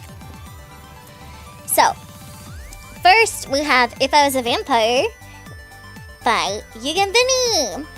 My good friend Lavi, her music that I got to do the album art for was If I Was a Vampire, and she actually got her hair cut like my art recently, which was very sweet and cute. It's a banger. If you're a fan of like emo core, check out YouGenVinny. They're amazing. Hello? Story and watch for Lord of the Rings? Yes. I need to watch them again either way. I mean, I love Tolkien so much. Don't get me started. No, not Meaty Max. No. I don't know how to put on my angry face, but no. So, If I Was a Vampire, it's a love song. It's an emo core love song about if I was a vampire, of course, and how that would affect the relationship between these people. And it's just a banger. Vinny never misses. Like, it's so catchy. She showed me the draft before it was done while we were talking about the album art, and it's just, I would go around singing, if I was a vampire, just over and over. It was stuck in my head. The song wasn't even finished, and I'm just, it was so good. Genuinely. Vinny's great. I love her so much. Is Lord of the Rings like Lord of the Flies? Not even a little bit. Well, no. Not even a little bit. Well, I guess you could make comparisons, but I would not compare them. No. I was like, well, there is war. They have Lord in the name. But no. Not at all.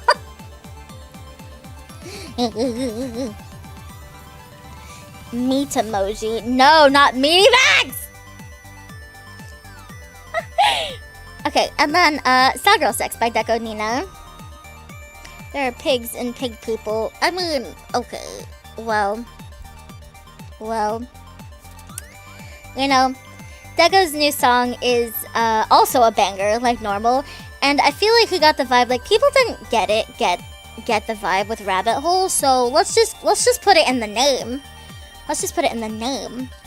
But sort of, as an antithesis to Rabbit Hole, Sad Girl Sex is less about the physical act than it is about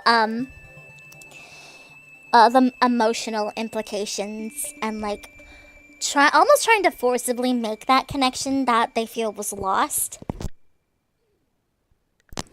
Whereas Rabbit Hole didn't want to feel anything and just wanted to, like, you know, she didn't want to feel things. But Sad Girl Sex Miku, all she can do is feel things. She doesn't really seem as interested in, like, the act itself, to me, is my interpretation of it. But he got real sick of people misinterpreting Rabbit Hole and people trying to be like, it's not about sex. And he's like, look, it is. It is. Yep, new Deco Nina song for you to check out. It's true. Yep, it's good. It's sad, obviously. But it's a good one. It made me feel many things as usual. Thanks, Deco. Oh my gosh, let me do that. And let me see. Let me see this homework. God, I hate you, Deco Nina. Deco Nina! Not really. Love is War Miku is a good Miku. We love Love is War. Let's see. First person, Notan. Notan. Notan, do you want to talk about stuff?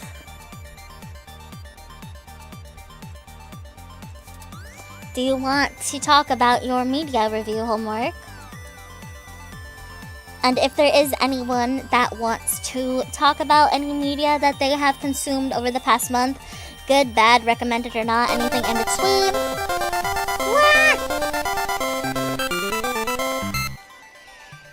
Thank you for the raid, you're welcome on in, sillies! Crypt Custodian, what was that? Oh my gosh. Well, welcome in! Always fear, of course. Hi, Sailor Meow! Sailor Meow? Mao?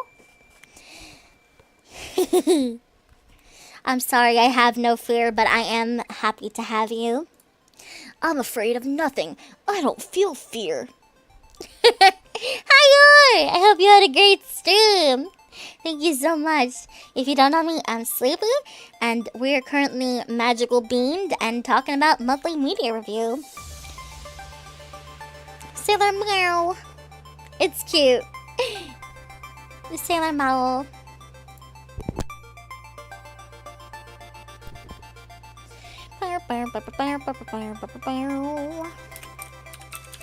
Doesn't help that I watched Sailor Moon Cosmos recently. So you're just a dark lord, like Notan. You would love Crypt Custodian. What is it? Oh my gosh, I gotta look it up. Crypt. Fucking Crypt. Can I type? Crypt Custodian. Oh, wait a second. Epic comes out on the 30th. Yeah, we're a little early. We're a little early because I didn't want to reschedule. Unfortunate. We didn't get the locker in the car yet. Damn. Connie hates me. I'm just kidding. I'm very interested in Crypt Custodian though. That looks adorable and fun. Notan, you don't remember what you wrote, but I can give you what you wrote is the thing. I will, actually. So if anyone wants to yap at me, they can... Oh, you're here, okay. Hello? I didn't even ask if you're ready. Hello? Hello? I just sort of jump scared you. Hi! Hi. I'm sending you a screenshot of your homework. Okay, thank you. Because I remember doing it, and then I just forgot that I was like, I know I did it, but I don't remember what I put down. Notan Fugu. It's a good question. Where is it? Oh, okay. There we go. There we go. Cat in the apple. So, the thing that I'm reading, I cannot pronounce it. If you can pronounce it, that'd be great. Yeah. When you get to I that, will, sure. So just let me know when you're ready. Mizutaka-chan kara wa nigararanai. Alright, cool. So that one I'm reading at, right? And can't escape from her. That's what it Um, means. You can't escape from Mizudako-chan. You can't run away from her. Yeah. It's it's a romance. It's a romance slice of life manga, or yeah, I think it's a manga. I don't know. And it's about a guy who is like, just living his life, being normal, and then like a normal. demon human transferred to his skull, and she has like tentacle for her hair, and like he's like, oh man, she's really cool, and like he thinks, like I think yeah. And like it's weird because they are like their school has like so many demon humans, but like everybody was so infatuated with her because she just has these gold tentacles, and Fair enough. she's like like she like it's for her hair, right? But like if she's like trying to hold up her hair, she gets like very worn out and tired, and then she has to actually manually pick it up and whatnot because then she can't hear or anything.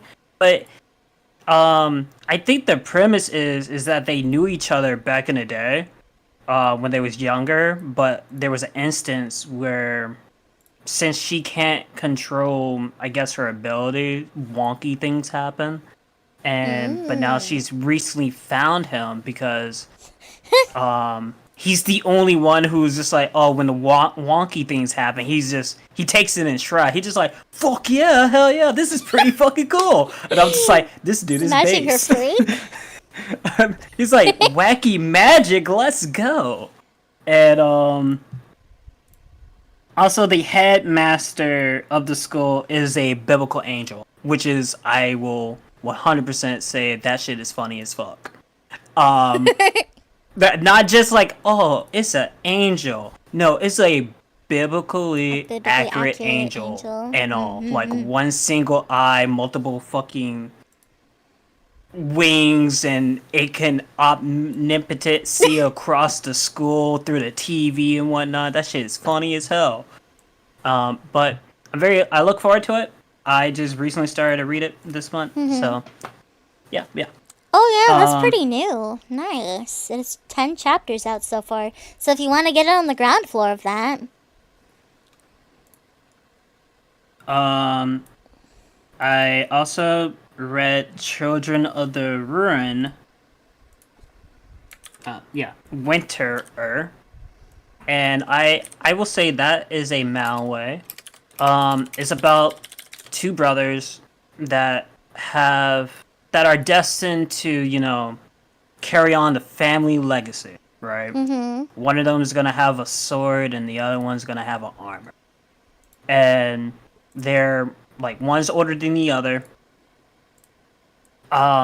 These brothers are like, they're very nice to each other. They're very wholesome, very like, you just like, man, I hope nothing fucking happens, right? This shit fucking happens.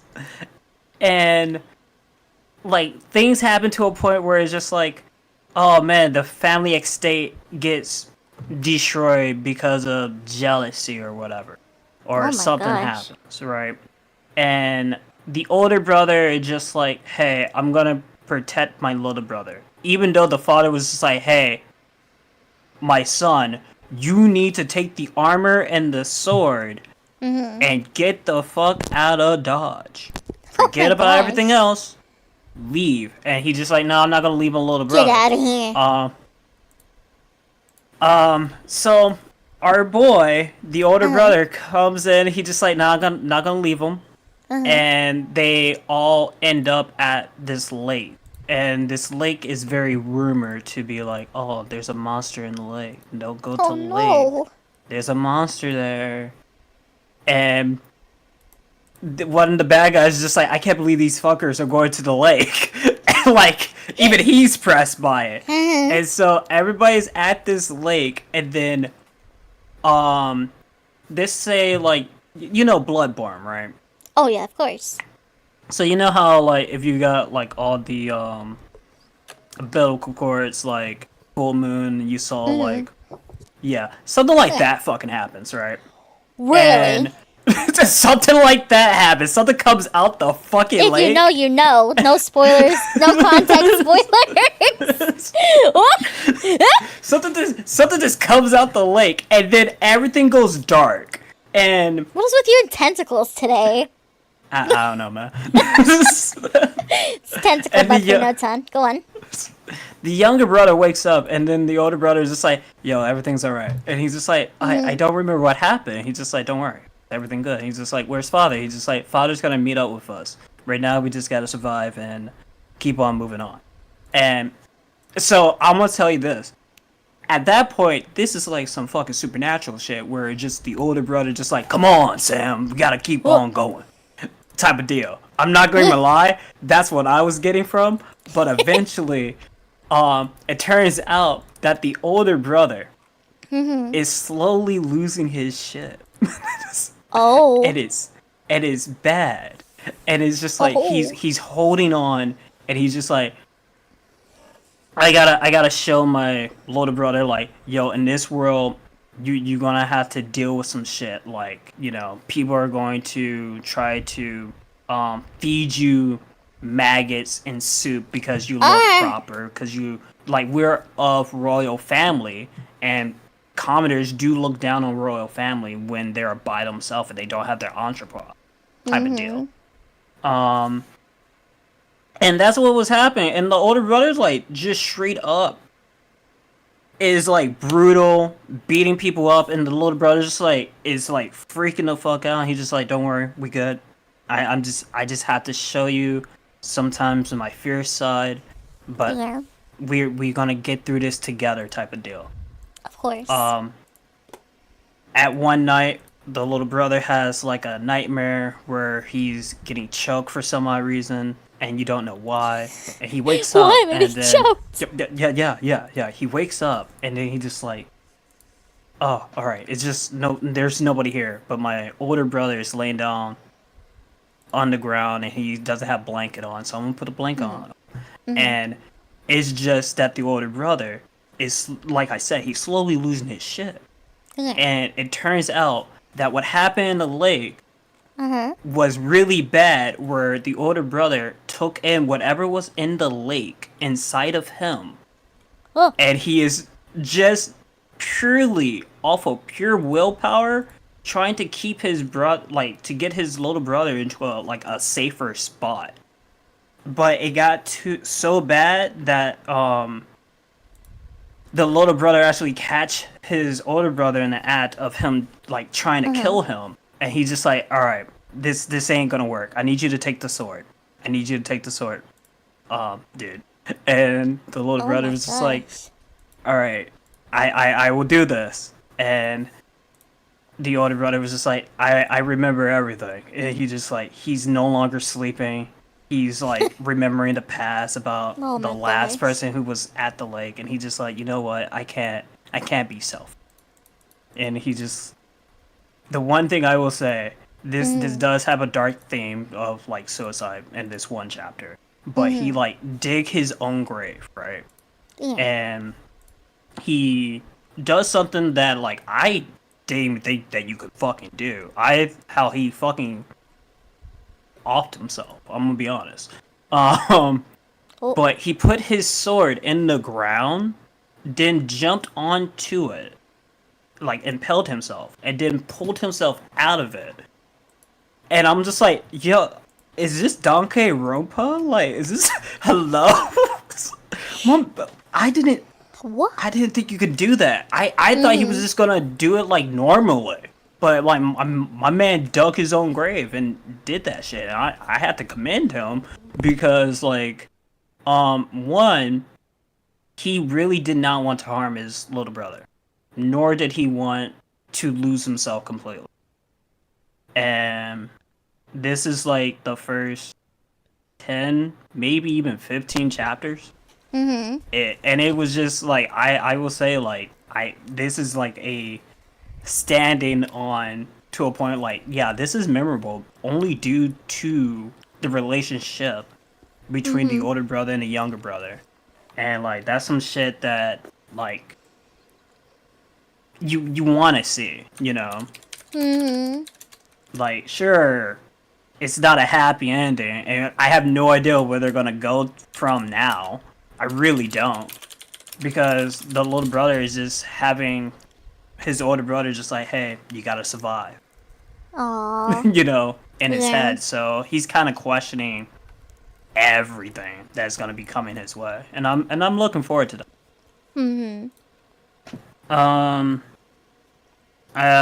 I did finish Azar Striker Gunvolt 3 recently this month. I do not recommend it. I'm being dead ass honest. I do not recommend this game. That's fair. You're the one that's put the time into it. You would know. No, the main reason why I do not recommend this game is because if you have played any Azar Striker Gunvolt, you're playing as Gunvolt. You play Gunvolt in 1, you play Gunvolt in 2. Yeah. When they make Gunvolt Chronicles, it was for their side character or for whatever story that they wanted to put out, right? And Gunvolt 3, they fucking changed everything. Like, they changed the direction of the whole story. It was like, oh, Gunvolt is a primal dragon now. And I'm just like, we have adepts and now primal fucking dragons? What is going on here? What is when did this happen? I don't know anything about Gunvolt. But it's just, they changed so much. And then, like, you don't even really play Gunvolt. You play as this person named Karen. And I'm like, sure, you can switch over to Gunvolt here and there, but like, you got me fucked up. This could have been a Gunvolt Chronicles tag, right? Nope. And I don't want to get into heavy spoilers for this. What is this? Fire Emblem? No, you can like switch into like Gunvolt, but like the thing that they do, right? They make him into a primal dragon. The girl seals him up, and then, like, normally she's supposed to seal him as, like, a normal human. No, funny moment happened. He gets turned into a fucking dog, and now we making dog jokes and shit like that. He's like, oh, he's so fluffy. And I'm just like, dude, Gunvolt is a serious dude. The fuck are you doing making these type of jokes? I don't even play this, but wait. Gunvolt died and came back to life. The fuck? My man is electric Jesus up in here. Why is he a dog? Why is he a dragon? I don't like it. So the whole time I played that game, I will be honest, really didn't like it, but the gameplay was fucking smooth. I won't even lie. It was smooth gameplay. And if you ever want to play like a overpowered character, which was Gunvolt at that point, he's really fucking strong. They're like, he's a god, you know? Like, you are righted. If you ever wanted to be like, oh man, I want to just fly around and shoot electricity for no reason. Azar Gunvolt 3, baby. Let's go. I'm righted. Who doesn't want that? You just want to be Zeus? Oh. Dark Lucia asked what he's listening to. I don't know. I couldn't tell you.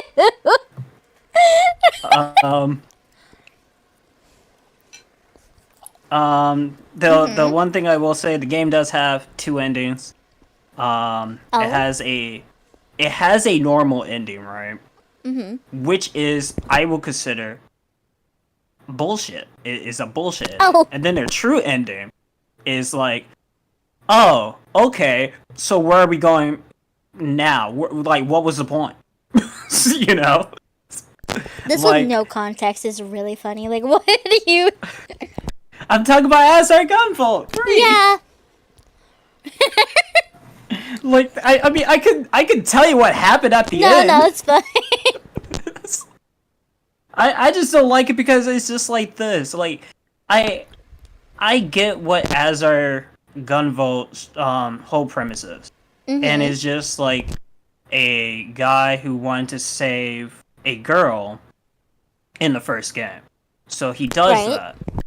And he fights everybody that... So, like, you know, to put food on the table, she gets kidnapped. He goes rescue her. Then his adoptive father betrays him at the very end, right? And his adoptive father kills the girl that he was trying to save, and then him. The girl somehow, because she was an adept, gives her rest of her life energy towards him, and he comes back, gets revenge, and Azar Gunvolt. And like, this is Azar Gunvolt 1, right? What is this, The Crow? Dude, so the girl that he wanted to save saved his life at the very end, right? So not a good ending, not a happy ending, right? Right. Part 2 happens. He loses the girl. Like, she has him, like, she's with him in spirit, but at the, I'm gonna be dead ass honest. All the way at towards the end, he loses her. Where do you last see her? He loses her in the beginning, and then he loses her at the end of 2. Completely. And then in 3, this is Gunvolt. He's punished fucking Snake, and he's just like, man, this is all my fault. Gunvolt, you did the best you could. Fuck everything else. Like, this is not your fault. It's the writer's fault for saying that you're a fucking primal dragon and doing wacky shit with you and not knowing what to do with you. And then where did dragon come from? That's my issue. Like, my issue was, and this is, like, you have adepts and humans, and then 3, they just like, oh, we got adepts, humans, and primal dragons. And I'm like, what's a fucking primal dragon? I will always say that. What is that? No, like, we could have just said that he was a god. A super adept. I don't, better than a primal dragon. Like, and don't get me wrong, I love fucking dragons, but like, we already had a premise in a world, you know? And then we just threw in dragons. Like, imagine playing fucking Mega Man X, right? And you got your Mavericks, and you got your Rep Boys, and you got your humans, right? Right? And then all of a sudden, Mega Man X9, right? We just gonna throw in fucking dragons. Why? Why are we just gonna throw in dragon? Like, why are we just gonna throw in dragons like that? Dragons never existed in a Mega Man X game. Wow. Yeah, good point. We're just gonna be like, oh yeah, X is now a dragon. Deal with it. Have fun with that, and you have to sit there and you just like, but everything I know about 8 games beforehand, how does this end up here? I don't know. Listen, I don't even know what you're talking about, CG. That Zero becomes a bat. What are you talking about? That's right, Zed. There was the Mega Dragon. Mega Man's not a good example. There's a precedent for dragons. Mega Man X? No, the original. Oh yeah, if you talking about Mega Man, like yeah. Well, we're not talking about Mega Man X Command Mission. That's not even canon. Mega Man X Command Mission is not even canon. Like, oh my gosh. Don't get him started, please. CG, please, CG. Do not poke the Noton. Don't do it. Like, but yeah, I guess, the one thing I will say, I have, this was just today, I recently beat the original Mega Man, but, with a lot of rewinds, so I do have the Mega Man Legacy Collection 1, and I didn't know that you could, yeah, on Steam, I didn't know you could rewind, right, and I legit said, I'm not gonna rewind. And then I fucking died. And then I was just like, yeah, nah. well, I know how this game is. I'm gonna rewind. Whoa. So, I fucking cheesed the fuck out of that game. And, I don't feel bad because, old school Mega Man games is not something of my blood. Right. No, it was like the very beginning CG. Yellow Devil. Like I think it was like Oh fucking my Electric gosh. Man stage where they had the stupid up and down platform that like just randomly drop, and I was just like, oh no, I'm not dealing with that. Not today.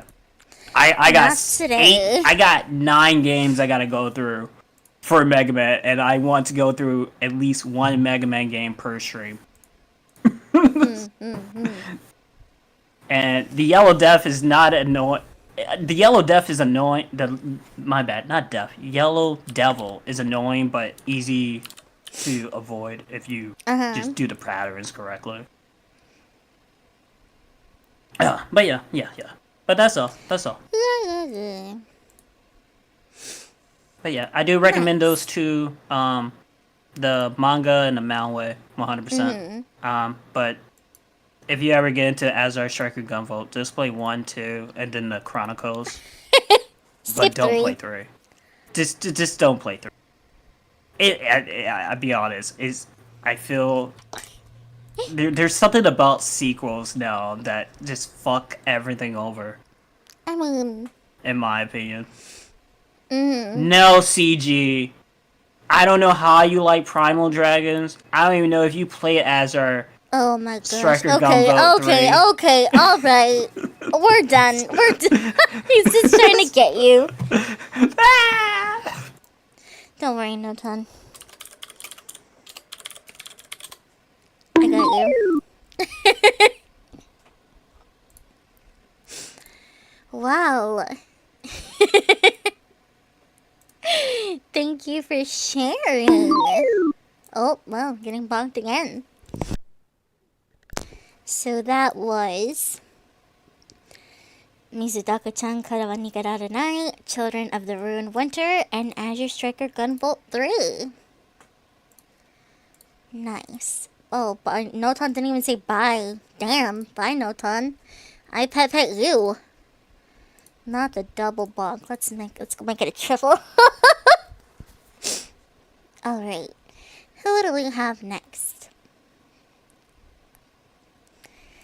Kami, that's just what I hold myself to. You can talk about whatever you want, whenever. You don't have to say sorry. You usually say bye. You silly. Okay, who's next? Reclaw, Riley. Riley, are you here? Are you here right now? Reclaw, are you here? Do you want to talk about your homework? If not, I could just read it. I get compliments when I spend... I get compliments when I spend the sleepy bucks. Clicks on the one that... Okay. I hope you're having a good D&D session. Oh, you heard me. Thank you. Okay. Well, CG... You're a double Leo. You're a double Leo. And I think that speaks for itself. I don't even need to be your devil. That's enough. Anywhoozles, Ratclaw's homework. Where's my music go? Let me find it. Because I miss it now.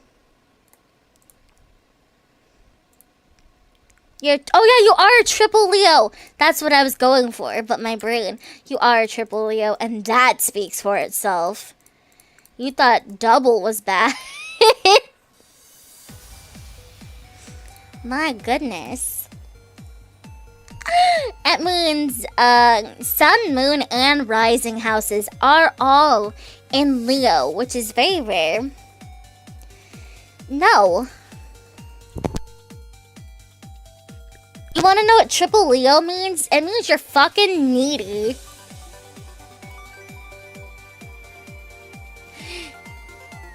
And yeah, you can't even hold it in even a little bit. You want to be the main character so bad. You want to be the main character so bad. And you just need to hear that you're special, but all the time. Like, not only do you enjoy compliments, but you need them all the time, or else you feel like, you know, it's fine. You need... that's what a triple Leo is. Okay, so...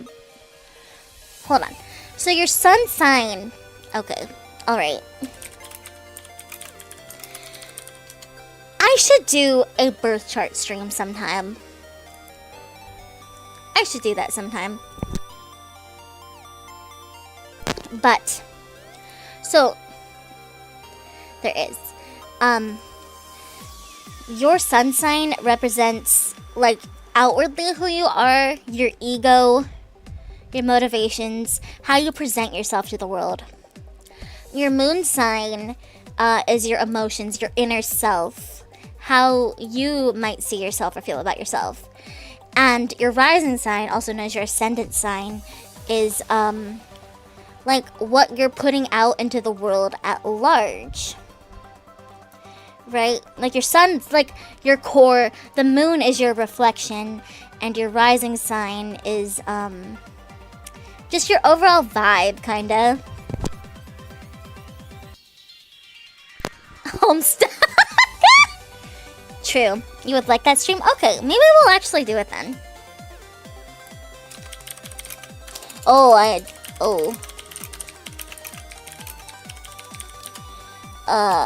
Let me just do that.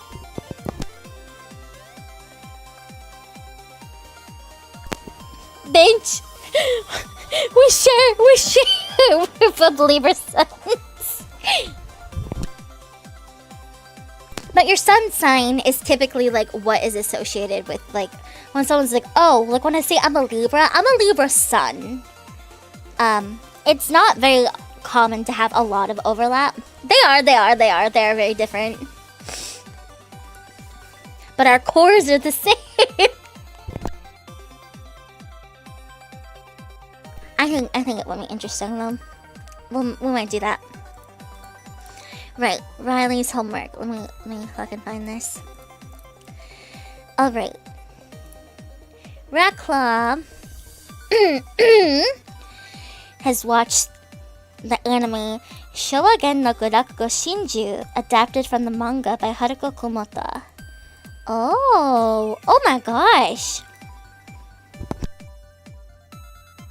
This sounds interesting.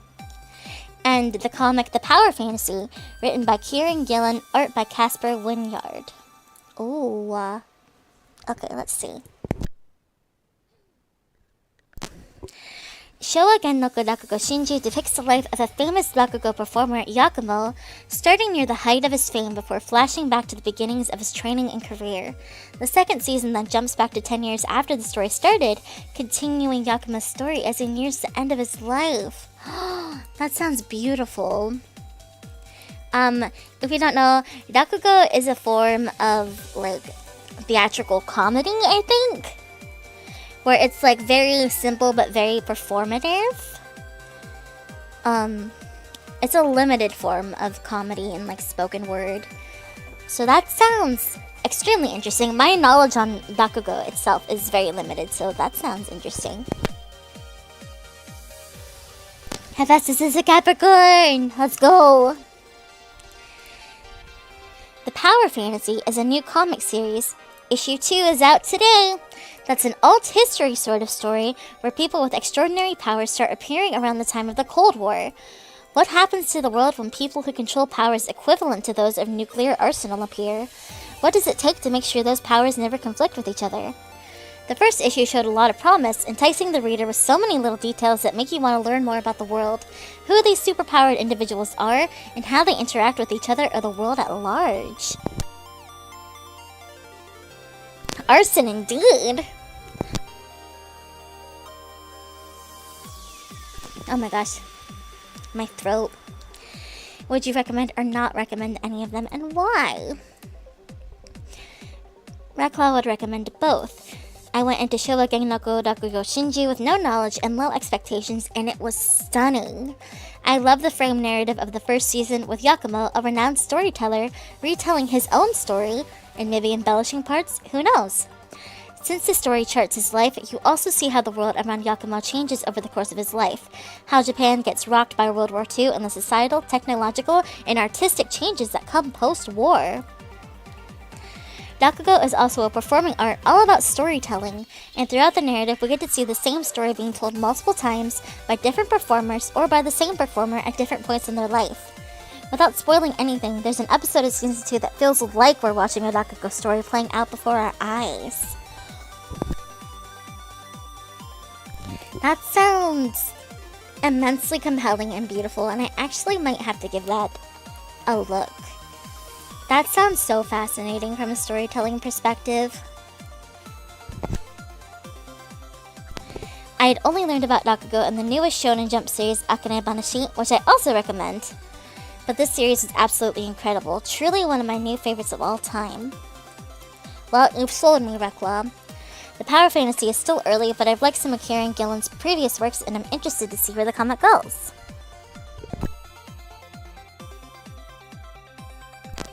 Wow.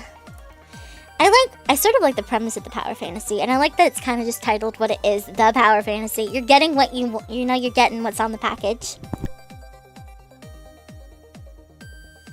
I haven't started a new comic in a while, so maybe if I see it, perhaps. Thank you, Rekla. Next is Zad. Zad, if you're here, do you want to talk about your homework? Or just let me read it?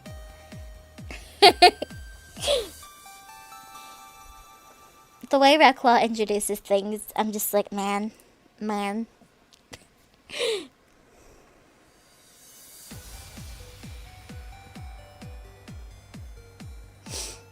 Oh my gosh, I wish my throat would stop hurting.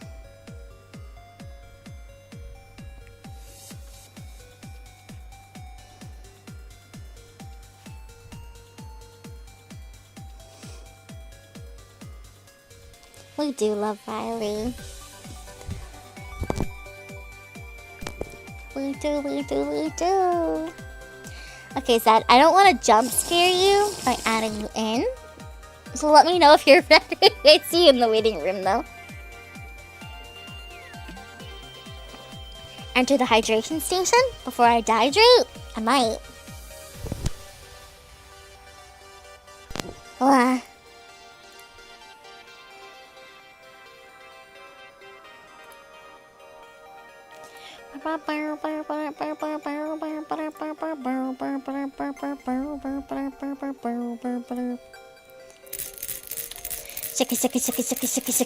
Shaka. You're good? Okay. Boo! You know, you were gonna jump scare me regardless. I hope you realize that. I'm sorry. You said you're good, so I was like, well, we have to do what we usually do. Exactly. And if it helps, I scared myself a little too. Oh no. I hope. That's fine. I hope. Welcome on in. It's good to hear from you. Yeah. Pardon. I'm a little frazzled today, but that's okay. Still getting only a couple days back from my vacation, which is actually how I came across this particular gem. Ooh, how was your vacation? Can't wait to see what you found during it. Oh my gosh. Oh my. It was a long.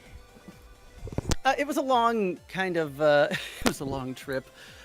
I drove for 4 hours to like the next province over, and just to see an old roommate of mine because he was getting married close to me. So he wanted me there, so I how could I refuse that? Of course. But aside from the copious amounts of wedding planning and then being jump scared by other projects. Vacation itself didn't feel much like a vacation. Yeah, you kind of sound like you're just on the go the whole time. Essentially.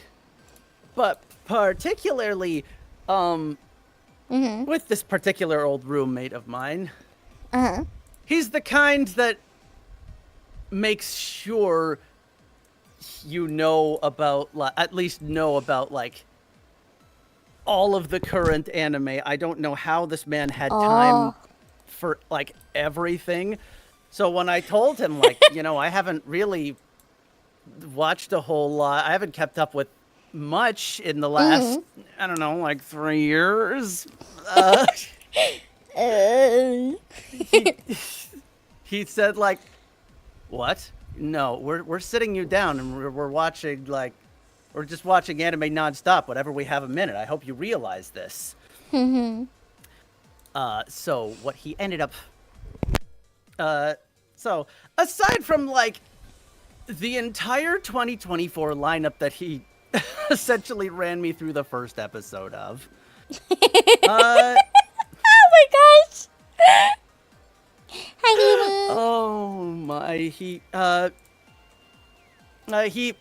I came across one that I had never actually, that I hadn't really heard of, and there was a couple, but I forgot what the other ones were. It's too much in that little ghosty brain. Yeah, there's nothing up there Overload. anymore. There's, yeah. There's a lot of shoes. But he showed me this one called Windbreaker. Oh. It came out in April, so it's just, not like brand new, but I don't know. New enough. New enough. It still counts. Yeah, for sure. It's new to me. Yeah. I don't know who we're yelling at, but yeah, new enough. It's new to Zad. Fuck you guys. I don't know.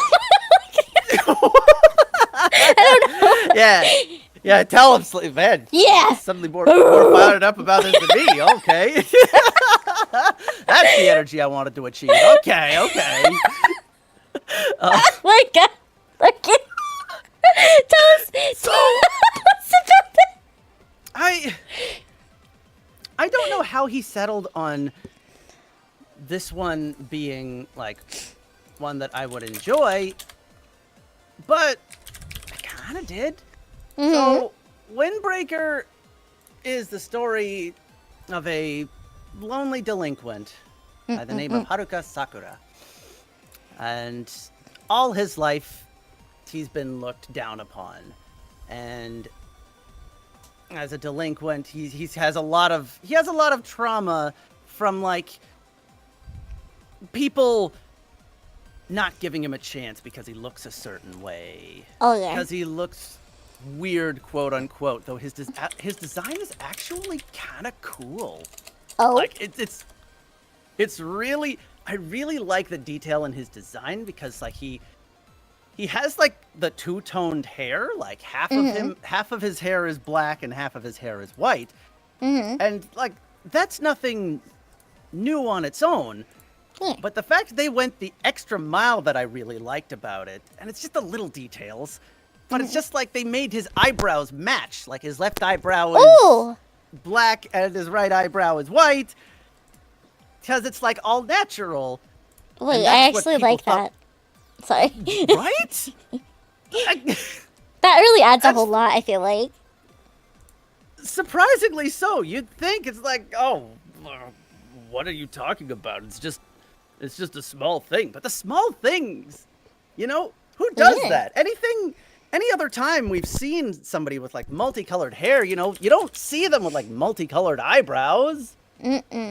Like, rarely do we see them with multicolored beards even, or something of the sort, right? That's pretty true, yeah. So like, that's what I really liked about this. Like, the design Mwah! Chef's kiss. But of course, because this is an anime, you know, people think it's weird.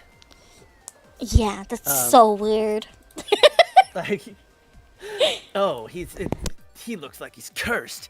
Oh, he dyed his hair like a certain color. Did he dye it? What? It's natural? He's a freak. What a weirdo. Yeah. What does he think he's an anime character or something? Ugh. Right. Where's my drink? Ugh, shonen protagonist. My drink? I'm drinking water, Hulu. That's it. That's my drink. Actually, that's a good point. I should do that too. Yes, especially since she just... breathe. Much better. Good. That's just main character energy. Yeah. So, like, you know, they think he's... all of his, like, his parents, all of his peers in previous years, like, you know, they all looked down on him. You know, he was bullied. He became a delinquent. Wow. He learned to just hate everything.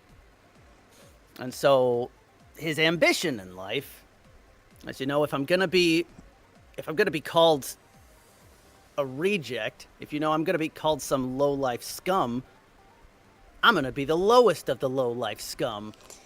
I mean, and be the best of them. And be like the number one delinquent at because they transferred him to a school that's known for delinquents. Like, has a really bad rep, you know, the worst school, you know how it is, the worst school in the district. And you know, he wants to fight everybody and become, like, you know, the strongest fighter. Ooh. That's all that matters to him. Ooh. And you know, when he gets there, though, when he gets to this town that he transfers into for his first year of this new high school, you know, first thing he does is pick a fight with some thugs who just happen to be picking on this random restaurant waitress. And, you know, he beats the shit out of him. He's actually, like, he's actually really strong. And, you know, he walks off and whatnot, but, like, of course, at that point, this woman doesn't seem to give a shit about who he is or the fact that he just beat the shit out of all these guys. Like, she thanks him, and she invites him out for a meal. And it's funny that you mentioned earlier about, like, you know, guys blushing and whatnot. Yeah? I was like, this guy, like, lights up pretty much. It's just, like, he can't process anyone being nice to him. Anyone even so much as saying thanks to him. Oh, baby. And as a result, he doesn't know how to take it. And becomes my least favorite trope of the entire anime industry, which is the tsundere. Oh. I'm not a fan of the I'm not a fan of tsunderes. But I rarely see them in a male light. Yeah. Oh, I love male tsundere. See, that's kind of what makes it interesting. Because this was how my old roommate tried to sell me on this, all right? He's like, you know, this is a tsundere done right. And my first thought is, what the hell do you mean? I'm not I hate this trope. What are you trying to get at here? But like he also said, like, no, it's like a male tsundere and it works. Yes. I mean, exactly. It's true. Yeah, he was kind of forgetting that point there on that. But as a result, this guy tries to lash out and get the hell away from me. What are you like? Don't you know I'm a lowlife. I'm a delinquent. What the hell do you want? And like nobody in this town bats an eye. They're just like, so. You help out. So like here, have some gifts and whatnot. You beat up some thugs. And he's like, what's? He gets so flustered, and but even more so when he finds out, like, the people in this school for delinquents. Yeah. They're not just delinquents. They're defenders of the town itself. Oh my gosh. So when the thugs he picks a fight with comes back with more thugs and try to beat the shit out of him, the rest of like this actual gang called Bofurin, or the Windbreakers, hence the name, they show up to protect him. Oh! And they're like, oh, you're going to our school too. You're pretty cool. You can hold your own. Hell yeah. Let's, so it's really, I really like the stories of like, the main character, learning to accept love and acceptance when they've never really had it. I really like those kinds of stories. And me too. Yeah, love is real. Love is real. But it's like, that's kind of the cool thing. Like, yeah, it would otherwise, I was expecting generic, another high school battle anime. We don't have a million of those already, but Not enough. No. Yeah. True. And another one. Yeah, another one. But. But it's, I did. He, my old roommate, before we started, he said, like, I think this is one of, like, my favorite first episodes to an anime ever. And I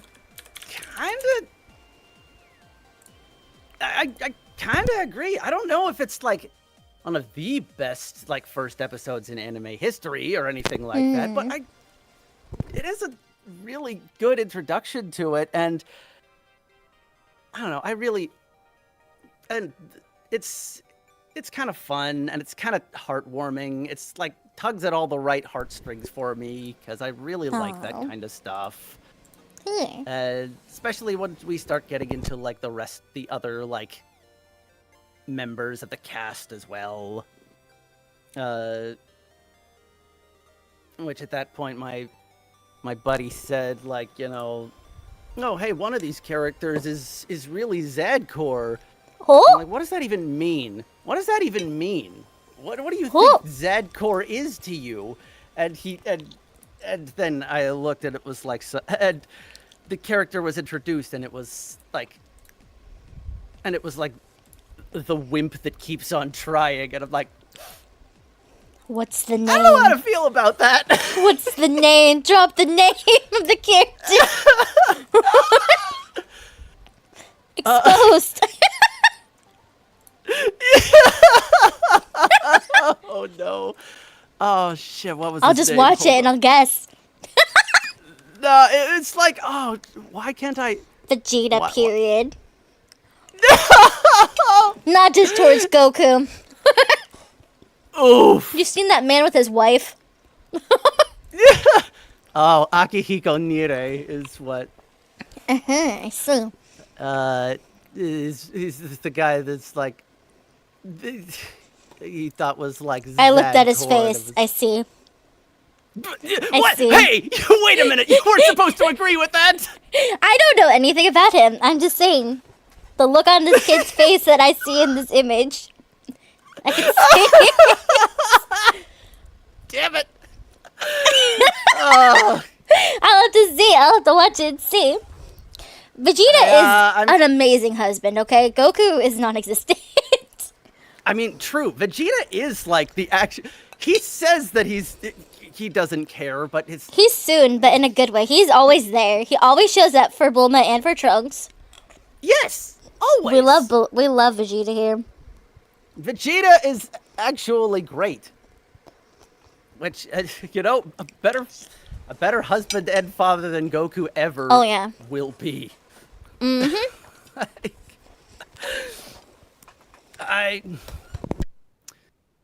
But yeah, that was Windbreaker. That was one that caught my eye. I'm interested. I'm probably gonna keep watching it to see here because it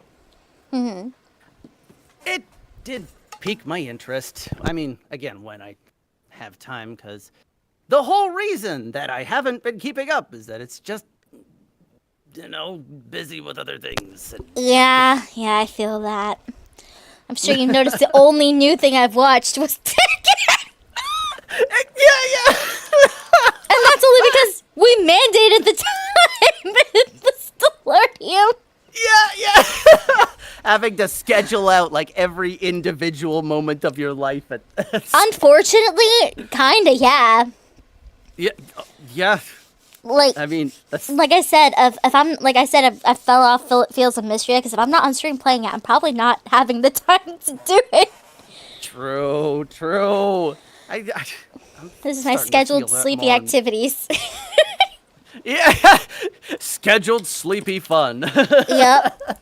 You laugh, but no, I know, because I feel it too at this point. I'm starting to anyways. Right, like I'm kind of burnt out in general, even from streaming, but I'm like, but this is the time where I specifically set aside to not work. So even if it's working at the same time, it's still, like, do something else, damn.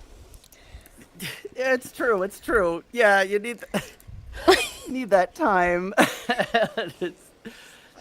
Honestly, yeah, it's... Right. I understand, but... You need more time, too. True. You do. But... We'll get through it. Eventually! Eventually, we'll all get through it. I see all of y'all in chat, too, are feeling slightly burnt out, too. You guys will all make it through as well. All right. Get through this. We will. Pals, yeah. I'll be cheering you on. But that's all I got for now. I'm gonna disappear back into the ether. And thank you for sharing. Enjoy your time in the ether. Maybe get some sleep if you can, yeah. Thank you for hanging out. Good plan. Telling us about Windbreaker. Yes, thank you, Sleepy. That's, again, one of my favorite times of the month right here. Yes, that makes me so happy to hear. I'm so glad. Hells yeah, always. All right, goodbye. Bye. Okay, let me back read a little bit here. Let's see, we chit chatting. Is their last name the people's choice? If only. Reclaw wondered how Windbreaker turned out. We'll have to find out. I want to watch it, kinda. Dark Lucia says, you know the character's a good dad if he doesn't have to do it, but does it anyway for his child. Yeah, I love that. I love it. Seto Kaiba, Miles Edgeworth, all good. Hef's not burnout. She's just healing from stuff. That's true. You've been through a lot physically. Let's see. Who is next? Speaking of Hephaestus, next up is you that filled out your form. Do you want to come on Discord and chat a little bit about what you wrote? If not, that's okay too. I will.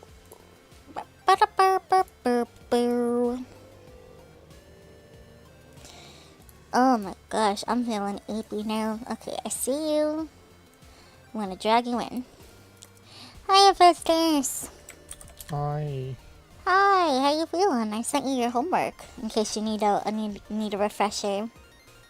No, I have Okay. a thing. Good. Okay, so Just in case. I chose. Mhm. Well, I've been playing Monster Hunter Rise, specifically Rise. Mhm. I guess Monster Hunter in general because Wilds is the thing that exists. I need it to come faster. Yes, very much so. Wilds, please. Okay, but with Rise, I'm going to be comparing it to World a bunch because World is kind of the only other Monster Hunter game that's has more modern graphics. Okay, alright. So with Rise, it is done in a more Japanese styling than with World, which is kind of was made to be, I guess, more realistic in a sense. So with Rise, a bunch of the monsters are a lot more colorful because it falls back into like the old school stuff, how they're meant to be colorful and cartoony. I don't know if that's the right word, but they're just meant to, have more color, whereas with World, they kind of dulled down a bunch of the color because they actually tried to make it. They tried to make the monsters in Monster Hunter World more like an animal that is existing in its territory. But with Rise, its main mechanic is wire bugs, which some of the weapons profit more off of wire bugs than other weapons. Personally, I have been playing Charge Blade because there's a certain moveset that I like with the Charge Blade. How do you feel about the wire bugs versus the clutch claw and World? Ooh, versus Clutch Claw,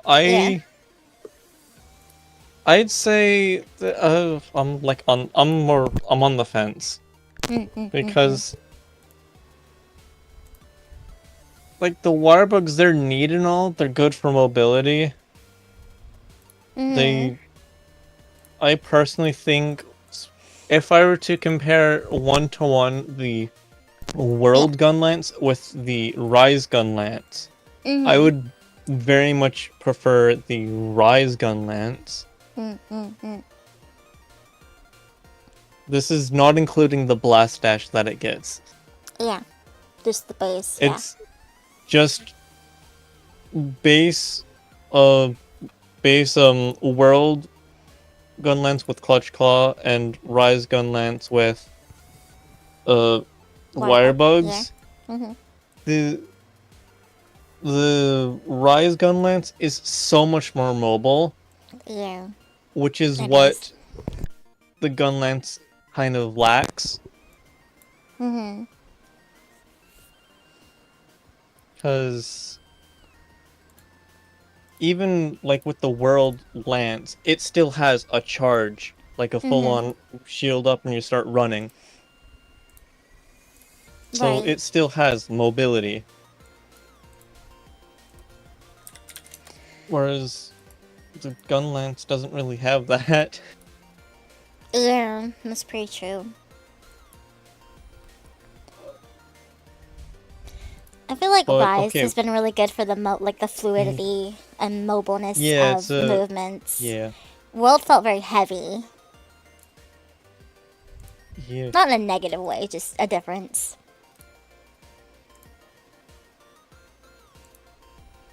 Oh yeah. Also, the scout flies are kind of less of a thing, and they exist in Rise. They're just not like a main mechanic. They're kind of just there.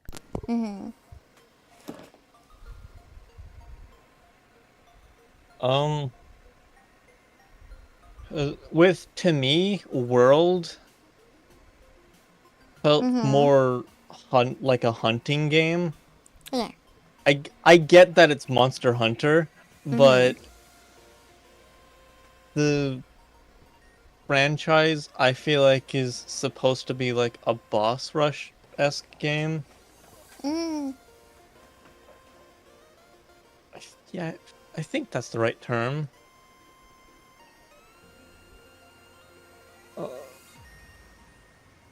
Yeah. Anyway, where am I? With other stuff.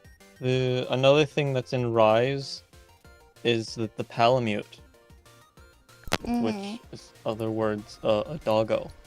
Because normally, or I guess not normally, you start off with a palico with a little feline body that can be helpful sometimes.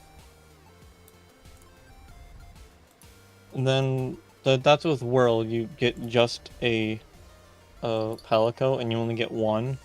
Whereas with Rise, you get a palico and a palamute, which you can technically switch up for a second palico, but you can also have a dog, which you can also ride as a mount.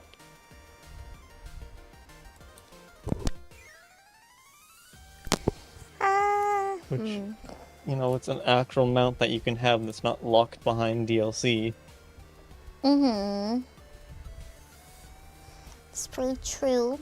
Pretty true.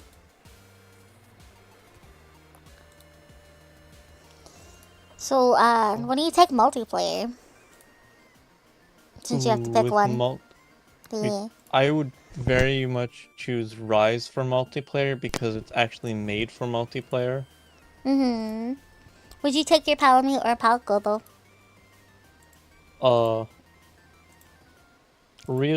Honestly, the AI for Rise is okay. I personally like the World AI for the companions better. Though the Rise customization is far better because you can actually fully set a palico to be a healer.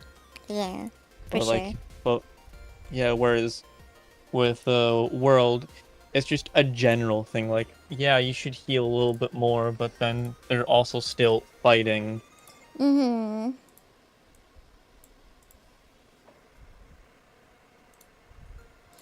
true, pretty true. You can also, like, with Rise, you can actually customize what moves they have, which you unlock by playing the game.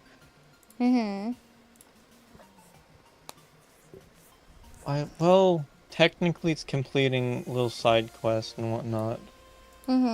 But with like the multiplayer stuff with Rise, it's actually separated properly. Like there's the village quests, also known as, I guess, the story.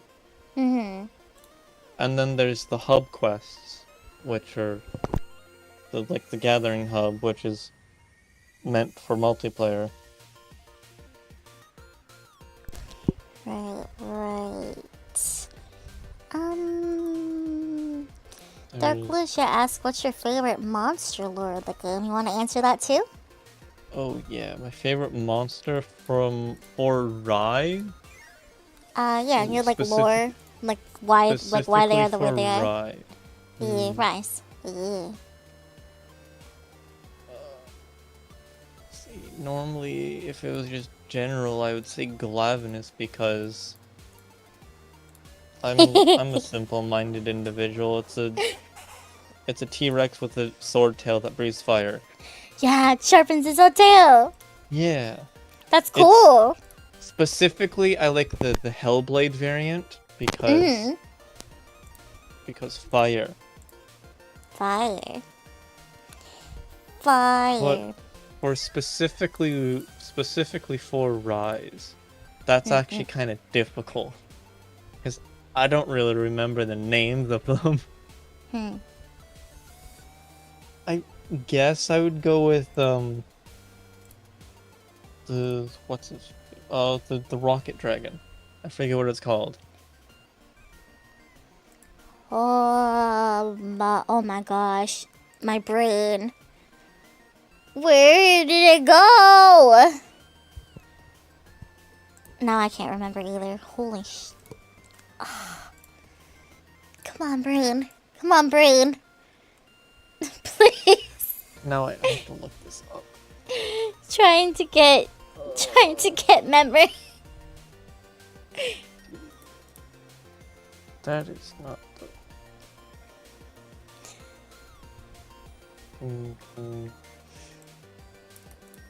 I know exactly what you're mentioning, but oh my gosh. Brain, please. Velstrax. Oh my gosh, thank you. Airplane, Valstrax. Yeah. I like the moveset for that specific monster. The fact that it'll just appear out of nowhere and just crash into you is really funny to me. I think lore-wise, like in universe, I really like Ceadeus from 3. It's really interesting, but it's an elder dragon that isn't actually naturally aggressive or like violent. It's because of what's going on in the story, where it's like, oh my gosh, like it can like sink islands, and it like the one you fight in the game is like half blind because of its horn growing over its eyes, and it's really cool. Like it's super duper strong, but it's just not naturally aggressive. So I would assume that it's probably aggressive because it's agitated in some way. Oh yeah. He was minding his own business and just.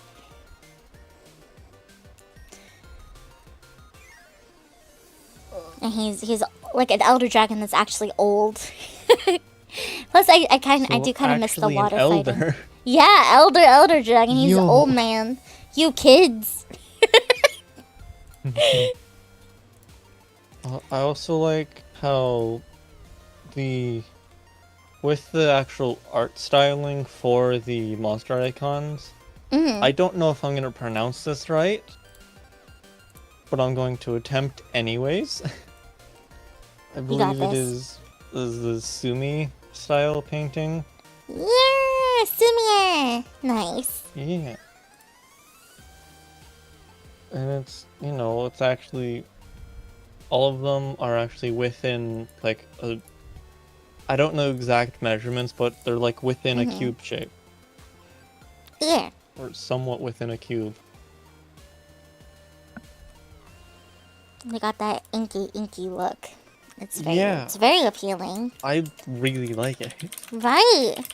Honestly, I've always liked the way that they do the monster icons in Monster Hunter games, but the Rise ones, the painting style is really nice. Yeah. It's a departure, but a positive one, and it really suits the vibe of the game. Obviously, Rathalos is in Rise, but then again, Rathalos is in almost all of them because it was Rathalos. Of course. Rathalos, you can't not have Rathalos and Rathian. They gotta be there. But see, the thing is, Rathalos isn't really as big of a deal in Rise. He's kind of just there.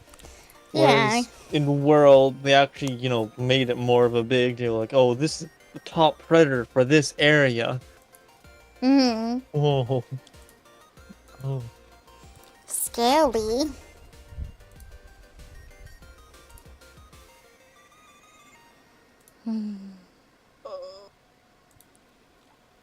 Other thing. Then I do like the movesets for all of the weapons. over world. Because Rise is a lot more customizable. Like, on like a more mass scale, it is significantly more customizable. Oh yeah, for sure. Looks like Wild is only gonna expand on that, hopefully. Oh, I hope. Yeah, with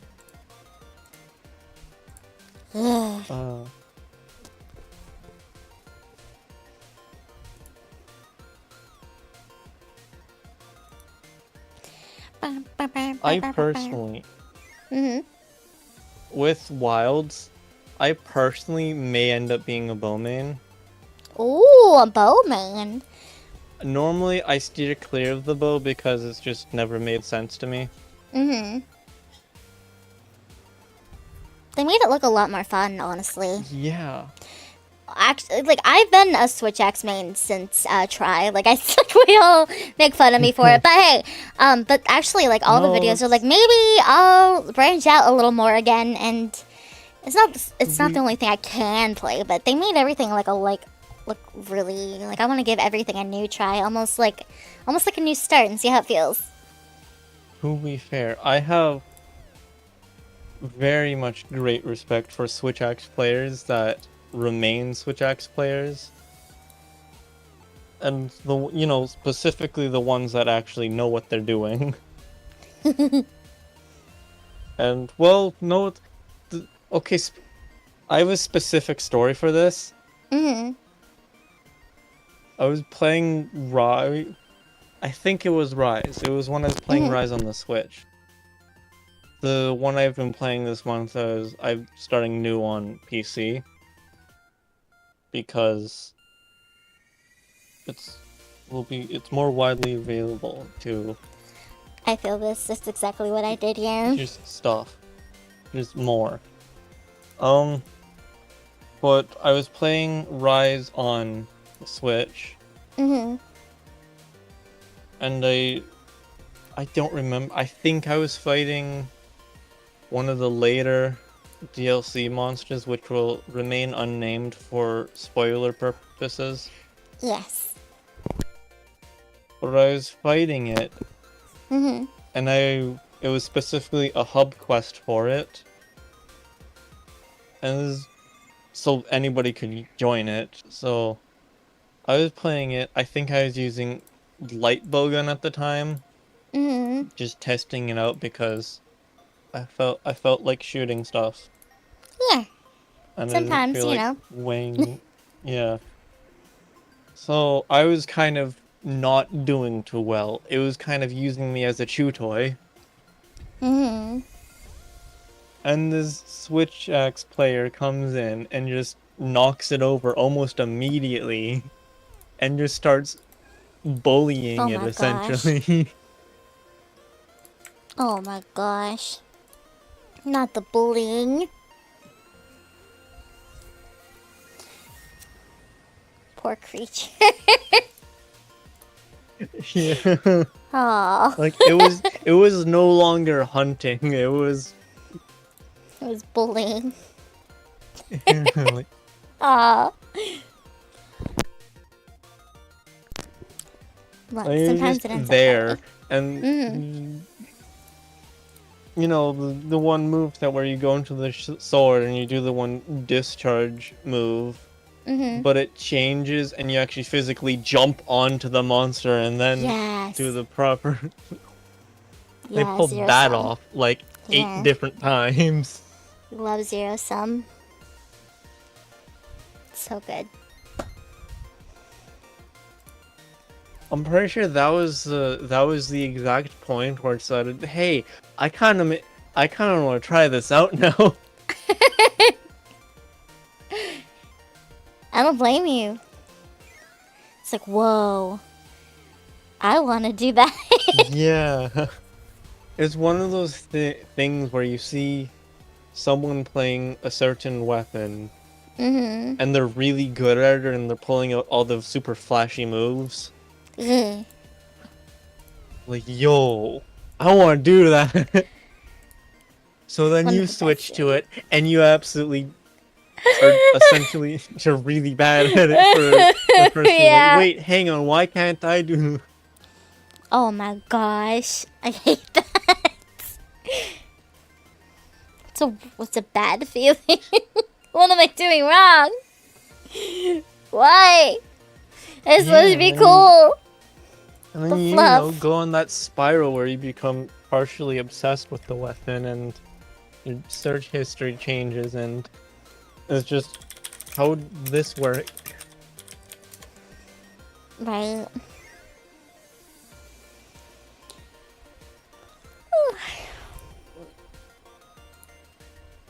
I just realized I never really listed off the weapons for Monster Hunter.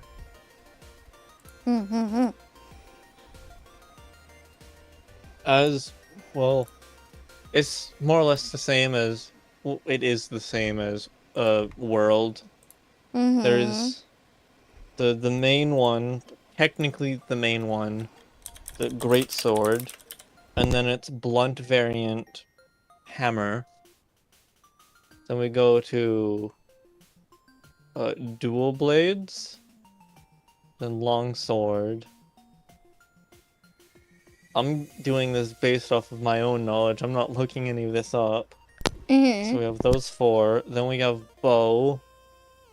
Then we have Heavy Bowgun. We have Light Bowgun. And then we have the 2 funny weapons, which I like the idea of because they change and are all mechanical, and it makes brain happy. We got the Charge Blade, which is, well, the Charge Blade. It's a blade and you charge. And then we have Switch Axe, which yes, is, it's also really cool because they're both the weapons that make stuff explode without using ammo. Big We don't talk explode. about Gun Lance because that's its own thing. Then there is Gun Lance, and then there's Lance, which they're self-explanatory. I'll explain them anyways. Lance is, you have a big stick and a shield. Gun Lance is, you have a big stick, but it's also a gun and a shield. It's pretty true. Their movesets are similar to each other, except the Gun Lance also shoots. And it is very close range. It's not really shooting, it's more a little burst explosion thingy. There's not really a projectile. Then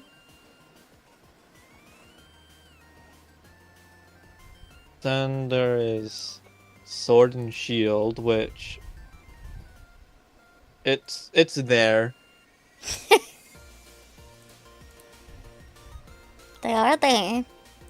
It's the only thing that it has going for it is that you can use items while you have it out. That's about it. That's essentially its only unique trait, I'm pretty sure. Otherwise, it kind of just dips into all the other weapons a little.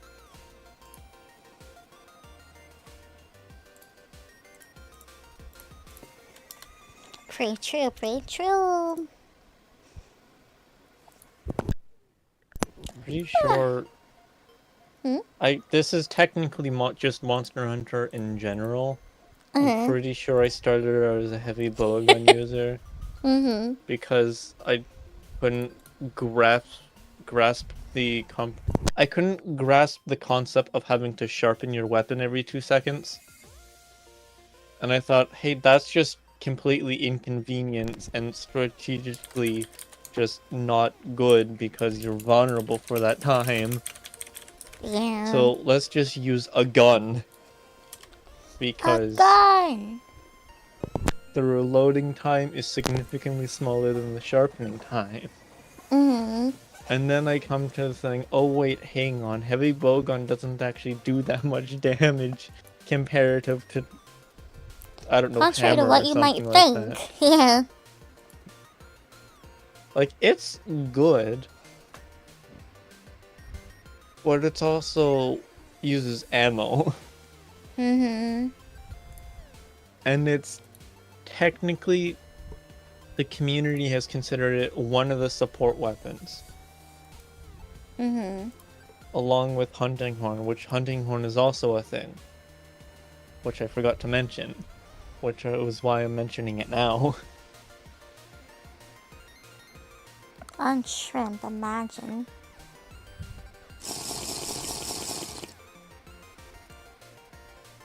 Light bowgun is heavy bowgun, but it's light.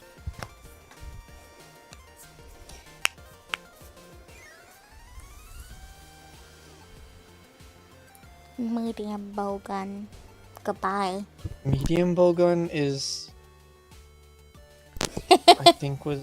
I don't know. I haven't played it. I haven't played the older games. At least they haven't yet. I thought about getting one of the Monster Hunters that's on the DS, which I have a DS now. But a lot of people told me not to. Specifically, people that I play competitive paintball with. Mm-hmm.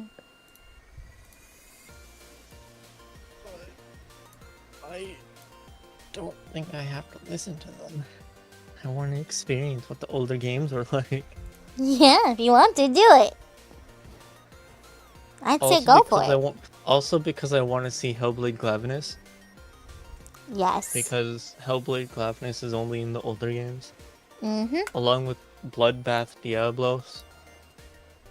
With Bloodbath, which has very, very interesting lore. Mm-hmm.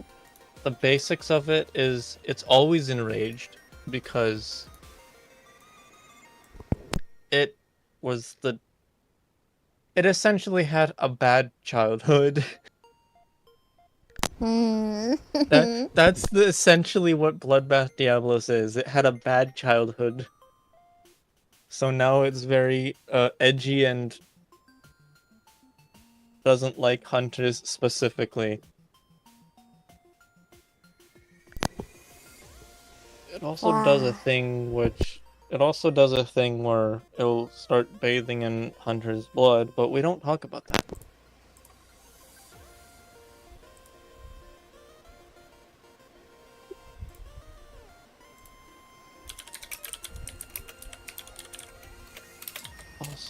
Also with Rise. I'm trying to get back on track with thing with Rise. I like Rise's monsters better because there's a larger variety of monster types. Mm-hmm. Because with World, it was largely reptiles. Reptiles and, I guess, birds. This is excluding DLC. Technically there were fish, but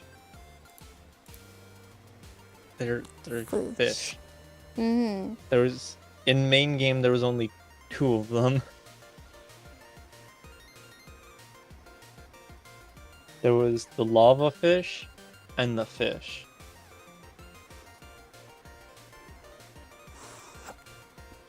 Fish. Whereas with Rise, there's the reptiles, there's the mammals, there's weird sky serpents. Oh yeah. There's also spiders, but we don't need to talk about those. Aw, but I love them. Okay, there's a specific variant of one of the spiders I actually do like because it uses blast as its element. And one of its movesets is actually really cool. Mm-hmm.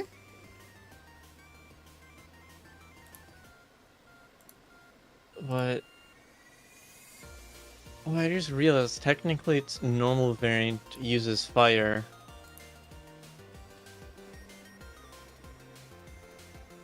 It I don't does, know, it does. I'm not too big of a fan on spiders. Mm-hmm. That's fair. There's also that... I forget what it's called, because I've purged it from my memory, because it's very annoying. It's one of those monsters that's very annoying. It's the weird monkey thingy with the tail that throws fruit at you. Yeah. Bishitan.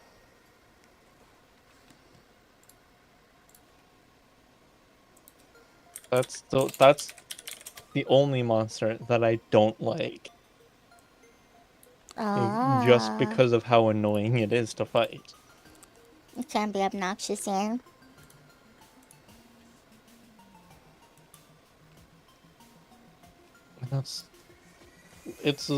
It's why I don't like it is because of how hard it is to get its pattern down. Because it's the whole fruits throwing thing is kind of like a gamble on what fruit it throws at you. I don't have the actual fruit written down or anything, but it's just hard to get its pattern down. Yeah, can be.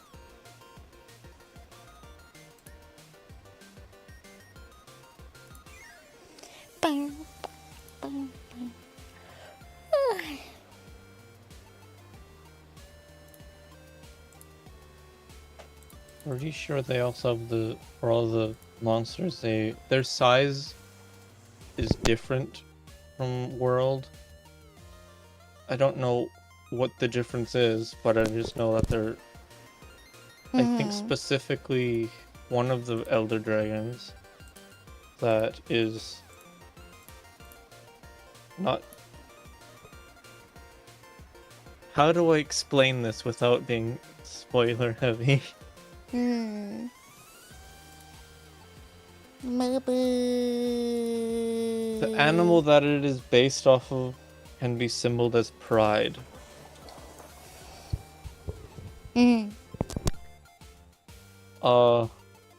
I'm pretty sure they made that one smaller in Rise.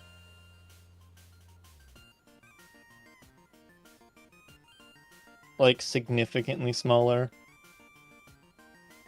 Though it's still, like, 10 times the size of the hunter, but yeah.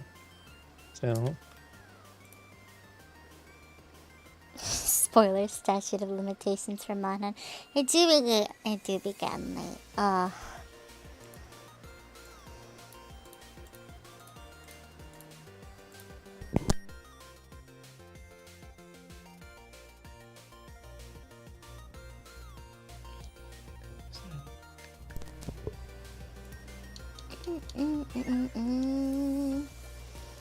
Call me if you're still awake. I still want to hear from you. I'll make time for you. That's my mod. All in all, I technically prefer Rise over World, even though World does have its own tropes that are good. Surprisingly, the food is one of them. Yeah.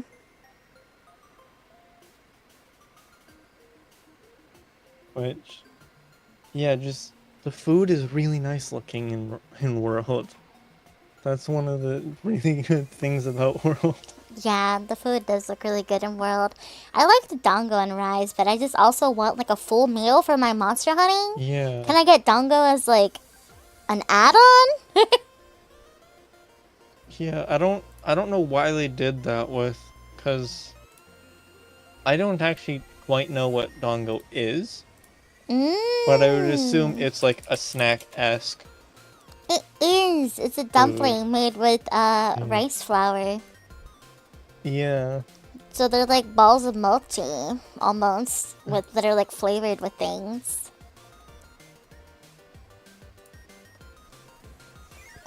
But it's kind of odd that in Rise you get given a snack before a hunt, but then in World you get given a full-on banquet.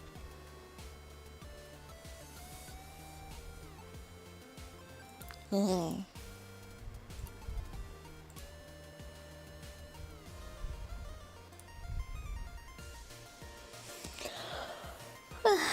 Bah, bah, bah, bah, bah.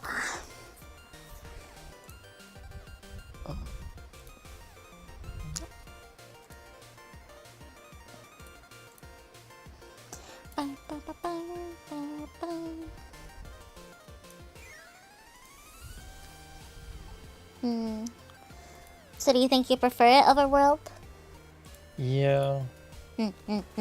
Though Rise does have its I don't want to say problems, but that's technically what it is.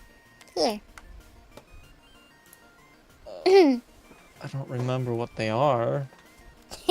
But I mean, they've all got their flaws.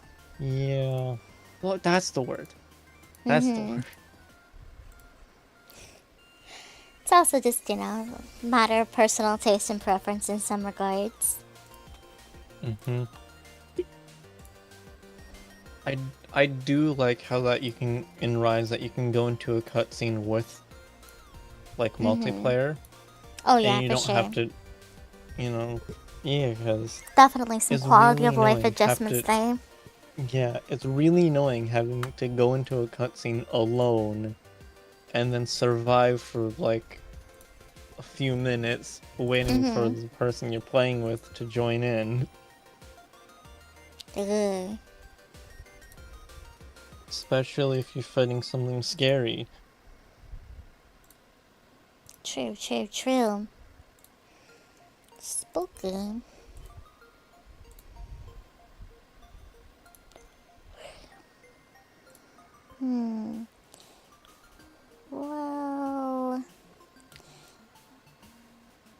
Well, it do be getting late. Do you mind if I get Luna in here before she has to go to bed for work? Yeah. I don't have anything else. This is fun. I was like, I feel bad for No worries. I love talking Monster Hunter though, and thank you for sharing, especially since you've really only played Rise and World, right? So it's an interesting to like directly compare, because they're so contesting people's opinions on them. World is where I started.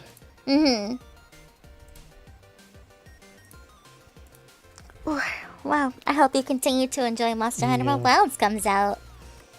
Oh, I hope. I know that Wild comes out like next year, something like that. I may be busy when Wilds comes out. You'll have to make the time for the Wilds. I'm gonna be locked in. That's what I keep saying. I'm gonna disappear with Asphie. Like when Wilds comes out, like you guys won't see me, or that's me all I stream. That's it, nothing else. Oh, well, it was fun to chat Monster Hunter with you, Hephaestus. Yeah. Thank you so much. Yeah. Have a good rest of your night. You as well. Thank you. It's good to hear from you. Good night, pet. Good night.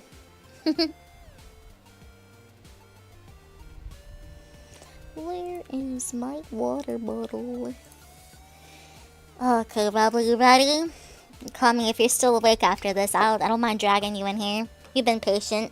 Don't say you won't, cause Sleepy's getting eepy.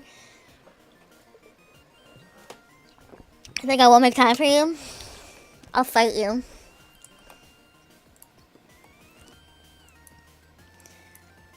Hi, Rebel. Hi, Persona Rebel. Why is there two of you? Oh, There you go. hold on. You know, we can fix this. Fighting would wake me up. Exactly, Kami. Let's go. Meet me in the ring. Oh, shit. Alright, there we go. There she is. No longer Hello. Persona, I don't No think. longer Persona. Am I still double Persona? I can't Nope. tell. You're good. Okay.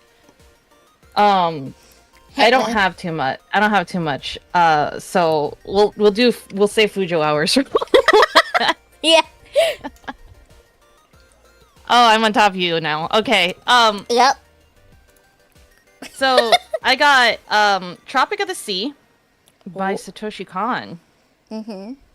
I will say that I think Satoshi Kon is a better film director, film writer than a manga writer, but like the story is still there. I understand why it's not like a whole thing. It's very short. Essentially, it's about this boy who's about college age named Yosuke Yashiro, and his family has like a long lineage of protecting and serving mermaids around his island.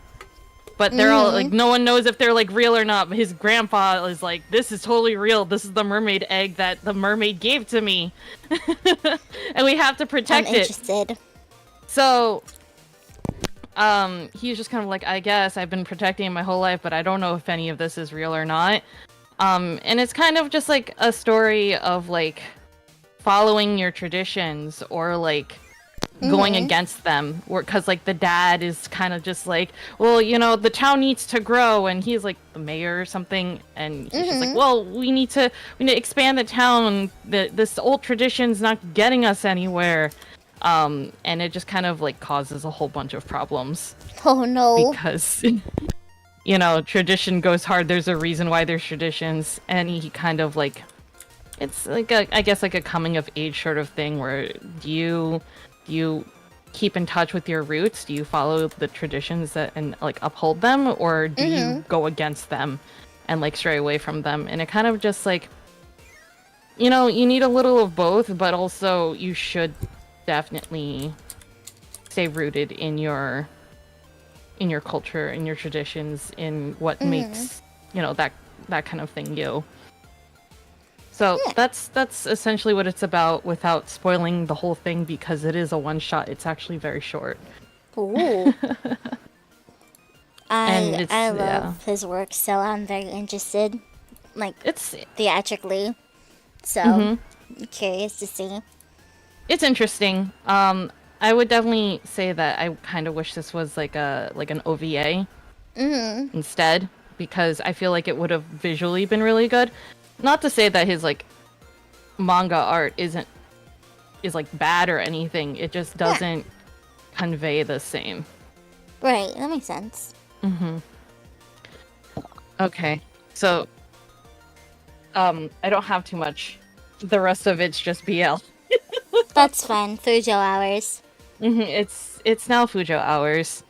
So remember a couple months ago, I don't think I covered it on Median Review, or maybe I did. Remember Heat Beat, and we read it together? Unfortunately. Okay, give them the context of us being up in the middle of the night and us reading this together. Just not even in call, I think. Just not even in call. I came home from the Barnes and Noble, and I was just like, guess what I got? The most ridiculous fucking. And I'm like, wait, and I went and found the scans. Vanilla as BL with like the silliest tagline. It's called Heat X Beat, and the tagline is, I may be an Omega, but I'm going to be an idol. Oh yeah, I had to go look at that. She was like, oh my god, and then I was like, wait, I need to experience this too. That you heard me right. It's, I may be an Omega, but I'm going to be an idol. But he's going to be an idol. Heat X Beat. Yup.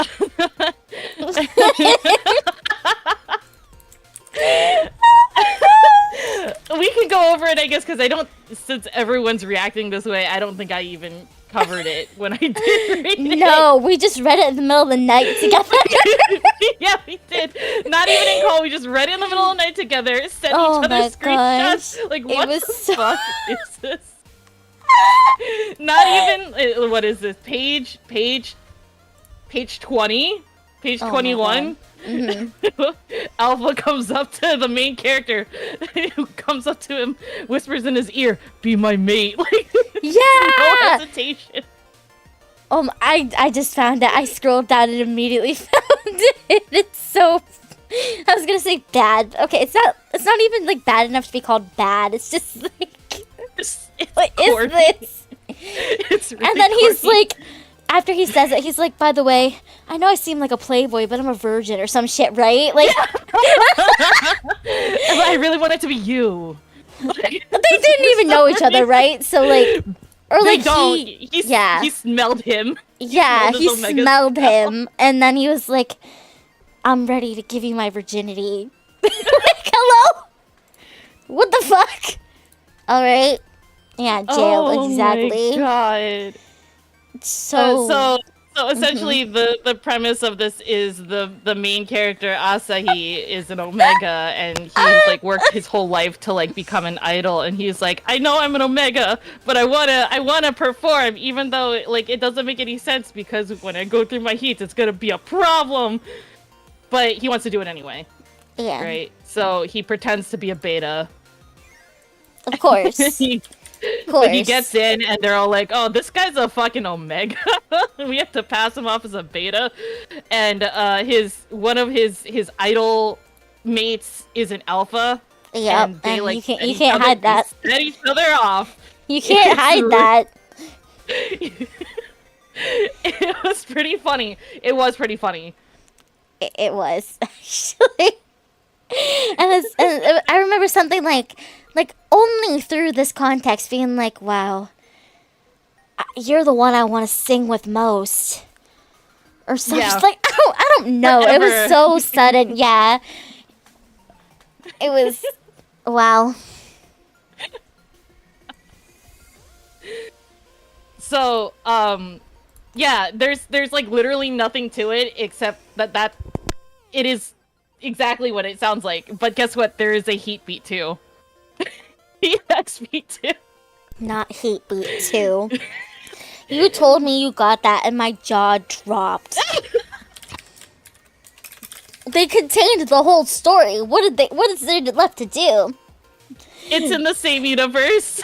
We made Hephaestus choke on their advanced GG. Okay, tell me what happens in Heat Beat 2. Would you like to hear the tagline? Of course. I would like nothing more. It's just as good as the first one. A shut-in Omega becomes an idol. It's me. Oh my god. Okay. All right. Okay. So because it takes place in the same universe and is a sequel of the first one, now because, you know, Asahi is a successful Omega idol, they're like, oh, you know, Omegas can definitely be idols. There's no problem with that. We can make it work. So the main character in this one, Minoru. My Omega senpai. Well, no. So what happens is that like he was in an arranged marriage, and his alpha left him, and he became heartbroken Omega, and he no longer has heats because, you know, he's so heartbroken. Yeah, your entire reproductive system just gives up. Yeah. Yep. So that's what happens. So Amazing. because I don't know what you want, Kami. Like, this is just what I read. It's This is not just like it. I'm just saying. I did tell you that this one was better than the first one. You did. And it is. Okay. So, main character Minoru starts uploading music, or starts writing music, because his lover abandoned him, and he was depressed, and then a big shot producer heard his music that he uploaded in like the tiny corner of the internet and was like, oh, that guy, I want him to be an idol. Or not to be an idol, to like write music for our idol group, right? So he brings him in and then takes one look at him and is like, you know what? Never mind. I actually want you to just be an idol. Oh my gosh. Is he that cute? He is kind of cute. He's pretty cute.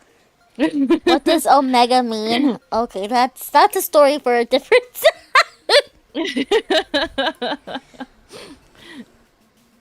So, he's like, but I can't be an idol. I'm an Omega. And the dude is just like, have you ever heard of Asahi from Heat Beat 1? Not Asahi He's an from Heat Beat idol. 1. He's an idol. Gosh. He's an Omega. But it's fine, right? Yep. And what's it called? They put together the group. Oh and no. Guess what his group is consisting of? Take a stab in the dark.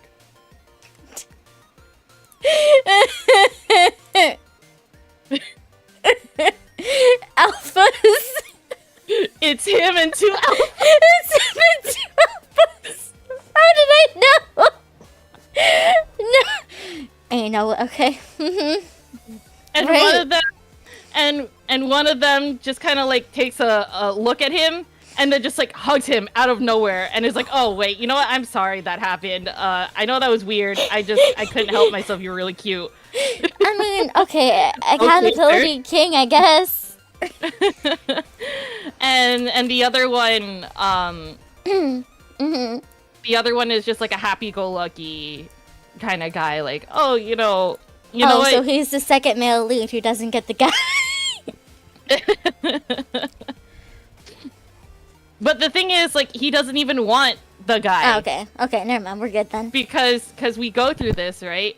And you find out why Minoru's fiance left him, and it's because his fiance, who's an alpha, was like, "I don't love you like that. I'm gonna go off and be with another alpha because I want to be with another alpha." And it's just like, alpha. Oh no! Like, what do you mean by that? Forbidden love. Yeah, it's forbidden. It's forbidden. So he left to go be with another alpha, and it's funny that that's like a theme in it because guess what? The other alpha that's in his idol group is just kind of like, I kind of have a crush on an alpha. So like they kind of break, I guess, the norms. Yeah. It's always about alphas, but never sigma. Oh no, they're in ads. We are in ads. You can take a break from the Omegaverse talk. Yep. Take a break. Take a drink. Thank you, ads. Well, YouTube can still suffer with us. Yeah, YouTube can still suffer with us. YouTube can. Hello? Oh god. What the Sigma? What the Sigma indeed. What the Sigma? I literally couldn't fucking believe it. Like, I was in the bookstore and I was like, ain't no way. And I pull it out, it's Heat Beat 2. Here we go again. Here we go again. Here we go again. But this time the book was better. You don't hear that often. Usually it's worse. Right? But somehow this one was better. So I don't know if you want some silly like vanilla ABO nonsense to read, this one's actually better than the first one. I might. I read the first one. I feel like if this one's better.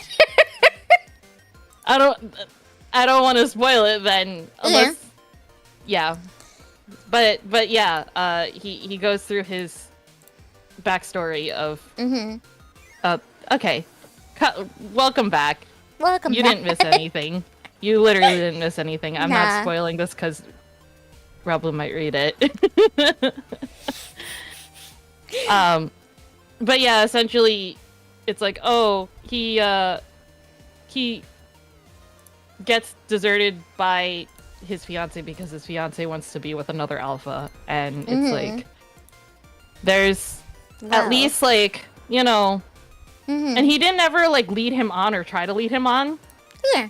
It was an arranged marriage, and he was like, I don't want this, and like, this boy is really nice, and I want to make him happy, while I do see him, but you know, he didn't even do anything to him. Yeah.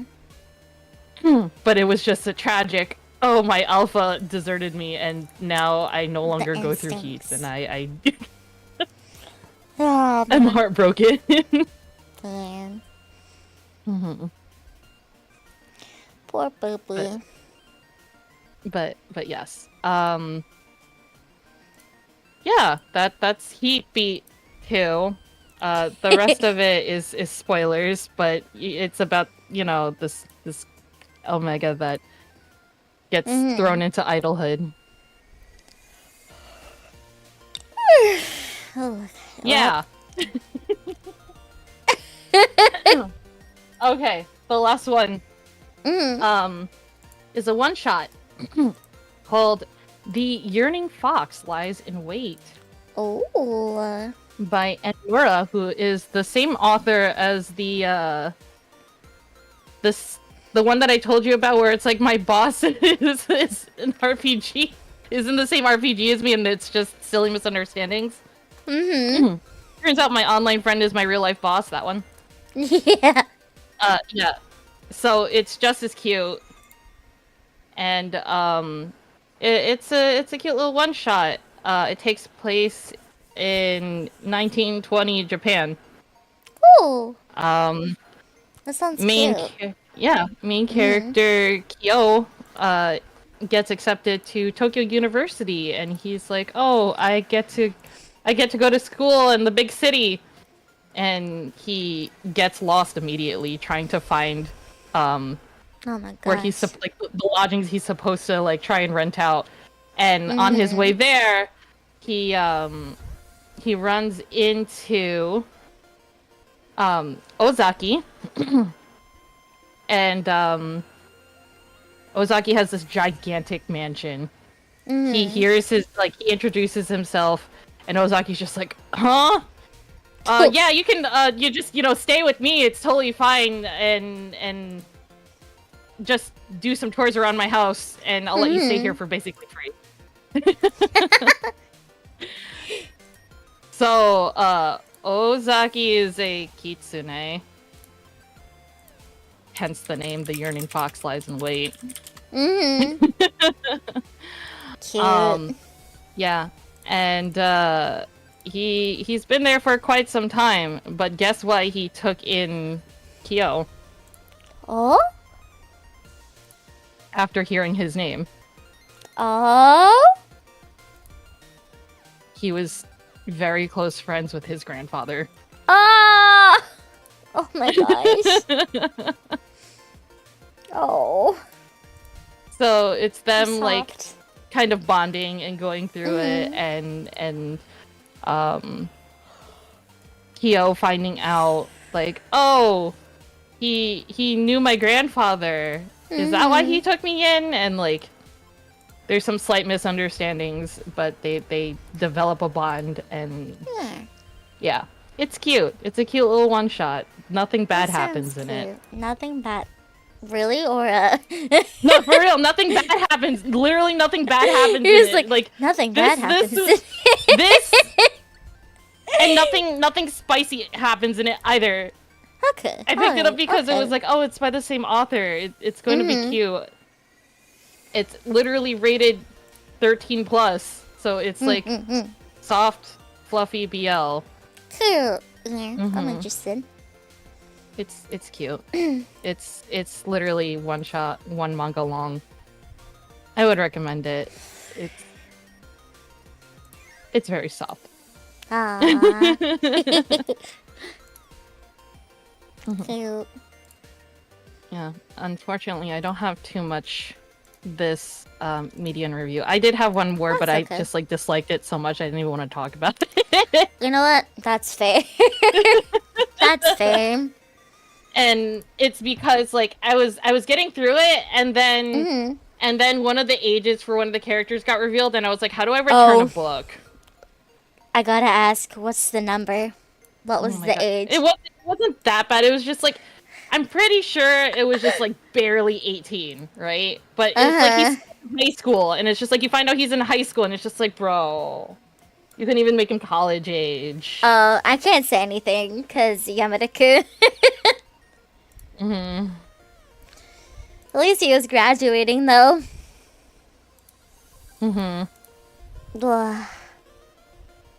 But no, it wasn't even like implied like graduating or anything. It was just like he's just in high school. So I was just like, okay. No, there's no implication of like you're even just like a senior looking at colleges. It's just you're in high school. Yeah, Yamada-kun, he was a senior in high school towards the end of the year, and he was already 18. But she was out of high school. She's in college. But he's already 18 and almost out of school, so I get, like, it's not as... Still a little, She got a little, for it. But I do but love yeah. Yamada-kun. Fair. You're just like, I don't even want to... I'm done. How do I return a book? Right. But yeah, that's really all I got for media review this time. I want to keep it short. Tired. Which Most of it was Yamada-kun? spent on. Well, most of it was spent on Heat Beat. Look, Heat Beat is just so much, and it's just... You needed the context, okay? You needed the context. So much and also nothing at the same time. Yeah, exactly. My love story with Yamada-kun at level 999. Yeah, your record got me. I do really like it though. It's cute. Heat Beat too. Beat too. Heat Beat too. No, I think the first one has the better tagline. It does. The second one also has a good tag, but it's not as good. It's not as, yeah. Excuse me. Oh my gosh.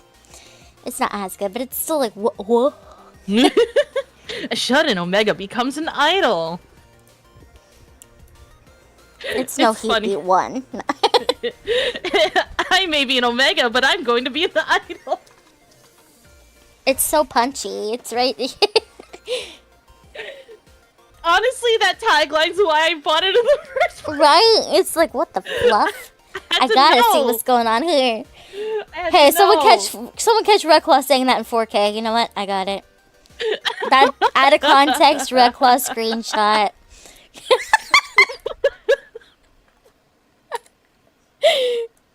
Put him on full blast. Send it on Twitter. No, don't do it! No!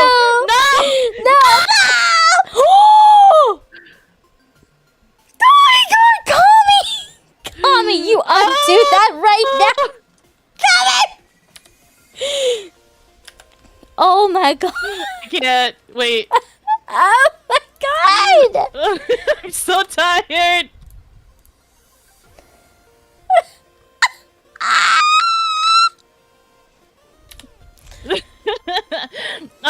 You know, I'm sorry, Red Claw, but in mod view, I still see it. Not for long. Removes the mod action. What?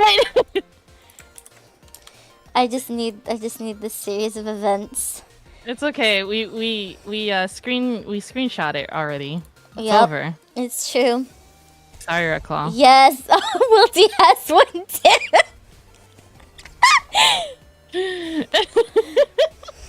You were too powerful, Kami. What game, Yama? My idol stream's ruined. Wait, you have to put it in the cotton 4K. I do, you're so right. Oh my gosh, hold on, I got this. Oh, it's what it's for. It's true, it's exactly what it is. But it'll Hot be and through. 4K. The sequence of events. Incredible. Sure, Reclop. Call me banned. Oh my gosh. Oh my goodness. Oh, goodness. Brave Frontier? Oh no. Aw. Man, I'm sorry. I mean, I did read a lot, but it was like sequels to stuff that I already talk about, and then I don't want to like spoil anything. Mm-hmm. So, Fair, fair, fair. Ugh.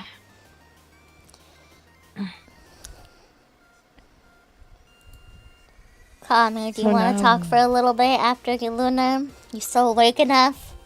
I'll make the time for you. Especially after you just killed Reclaw. I can't believe you. I can't believe you've done this. Can't believe you've done this. Well, that's fine. Yeah. That's fine. I don't want you to feel like you can't just because I'm tired. Like, I'm fine. You know. I want everyone to yap at me if they want. Yeah, get in that waiting room, Kami. Yeah, you better. I better see you there. Or I'll see you. Yeah. Terrible. I love you. I love you too, Rebel. Thank you for some Fujo hours. Try and get some oop. It's late. Yeah. Alright, Yeah, good night. good night. Get in here, killer. This is the face of your killer, Reclaw. Got this little cute cat, Fuji now. Cat. It's very cute, oh my gosh. I love it. But I don't know like what much I wrote. I know what I watched in August, but like it feels like end of July and August kind of like fused together. So like for some reason I thought Deadpool and Wolverine was part of August. It counts. It counts. Nothing on your head. Yeah. You comfy up there? Yeah. But yeah, I need to really rewatch that movie because like it was such a fun time. Like I was looking forward to it for a while. Yeah, I want to see it. Like everything, it was probably one of the better Marvel movies, I think. Just all the cameos and the opening sequence of the movie was great too, where he's dancing to Bye Bye Bye. Oh, I'm so excited. What? That's amazing. Even just like not having seen it yet, I could tell like a lot of actual care went into it, which I always like to see. Like they really had fun with it, you know? Yeah. Like I won't spoil like what cameos there are, because like if you haven't watched the movie, like it's something that you need to experience when you watch it. Yeah. But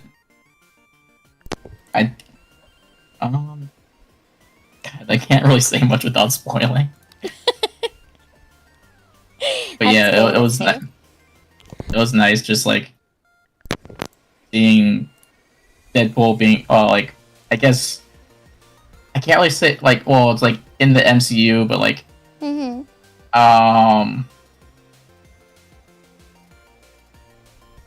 it's more like I can't I feel like it's more like a I guess this won't spoil too much, but I feel like it's more like a send-off to like the Fox Marvel movies than like just straight up pushing him into the MCU.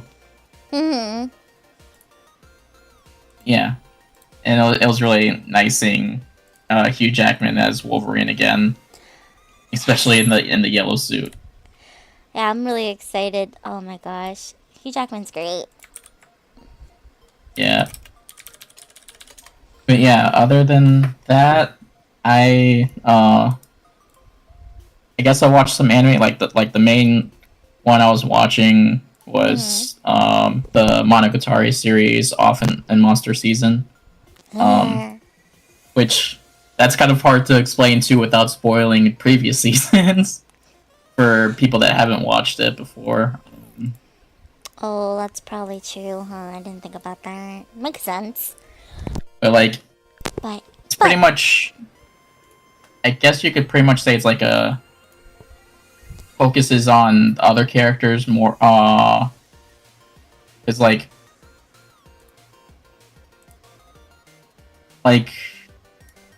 because in the last season, it's pretty much which was the end of Aragi Kiyomi's arc in the story, since he's pretty much graduated from high school. He's in college now, but like yeah, finally, which of course he's with Senjugahara and all that. But so like for Off in Monster Season, like the first 2 episodes focuses on his one of his younger sisters, Tsukihi, and like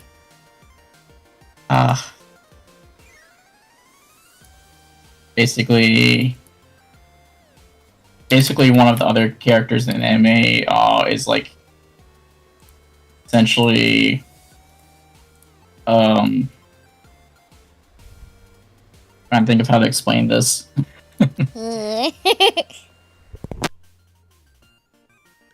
I believe.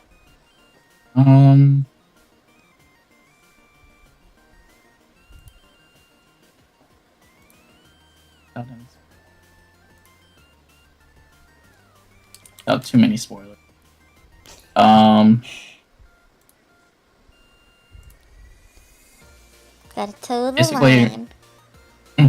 basically, like one of the other characters is like I guess you could say she's kind of like a human corpse, but like she acts like a doll, basically. Like she's essentially, I guess, yeah, like a doll, like with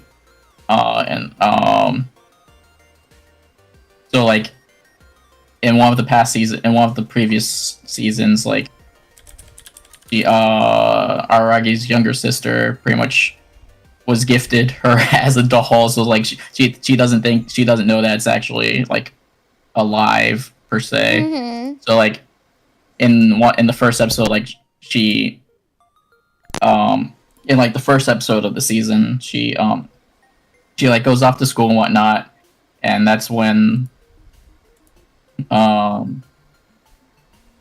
doll-like character begins to move and like eating ice cream and stuff, and she comes back and just sees that she's moved, and she's like she's like, what the fuck? Huh? And What?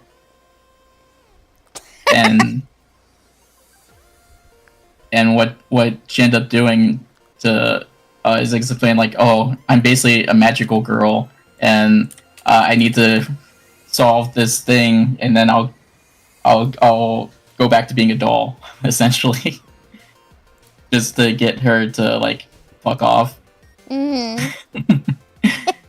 and yeah, so that ensues for like the first 2 episodes. Wow. And then episodes like 3 through 6 focus on one of the other characters, who's Sengoku Nadeko. You know about the series, right? Yeah.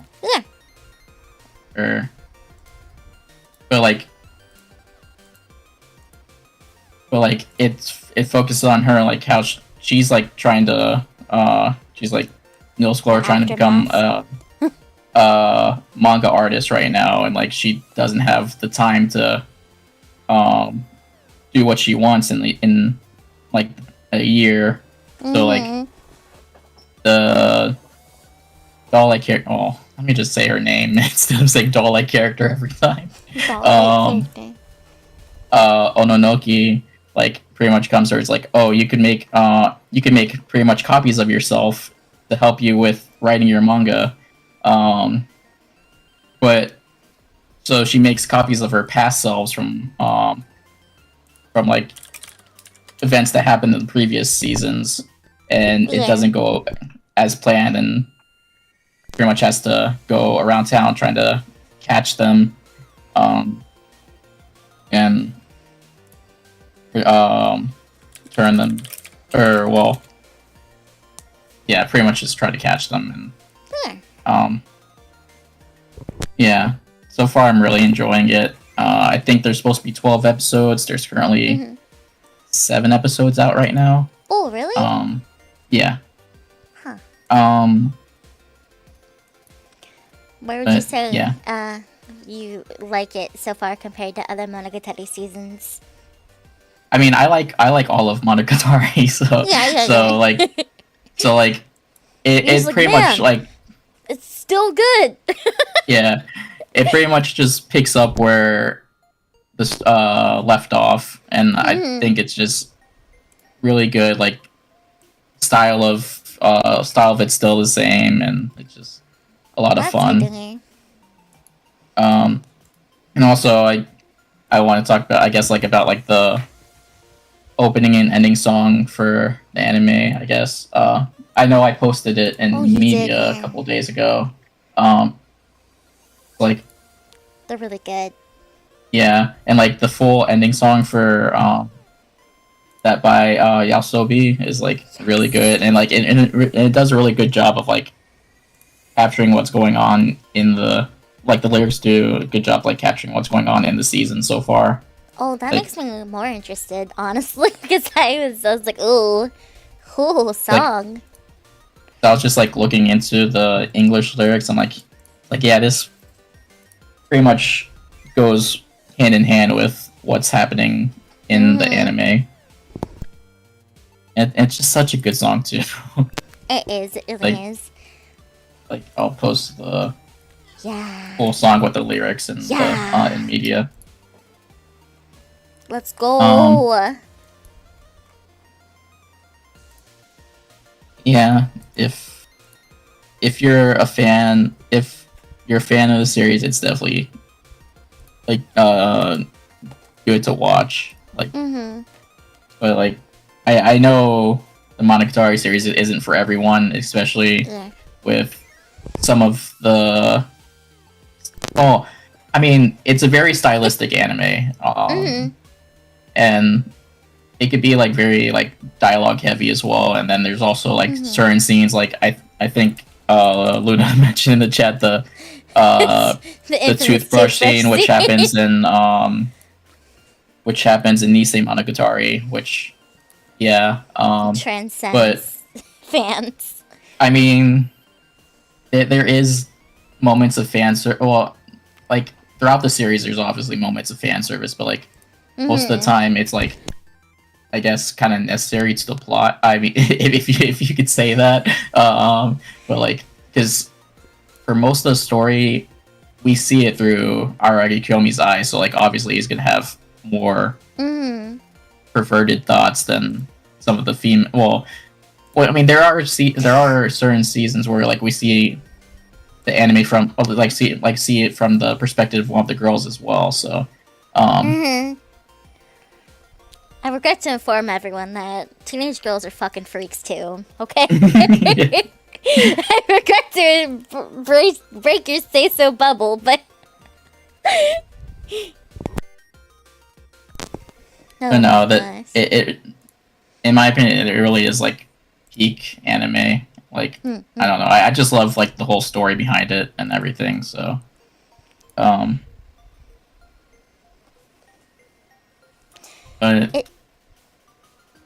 it's definitely a series that people have strong feelings about, one way or the other.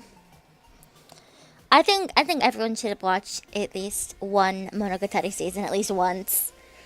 It's definitely something to be experienced, even if it's not your cup of tea. Even just from an artistic perspective, I feel like even if some of it's not your cup of tea, it's like, huh. Yeah, definitely like start with either like Bake Monogatari, which is the first season, obviously, or you could also watch the movies as well, because it's, you can either really watch the movies before or after Bake Monogatari, because it's a prequel to the events that happen in Bake Monogatari, and oh my god, the animation in the movies are so good. Like it is it's really like nice. Like slightly different from the show, but like the like in the movie they do like I know I in the show like the characters are out like all the characters like outlined in black, but like in the movies like they do like the red outlining for Yeah, I like that. for all the animations, and it's like it looks so nice, and it's a fun experience. I agree. I am a Monogatari fan. Sometimes it can be a bit much, but overall, Yeah, I enjoy. It's just a silly little series about occult stuff, and yeah. Yeah, just so silly.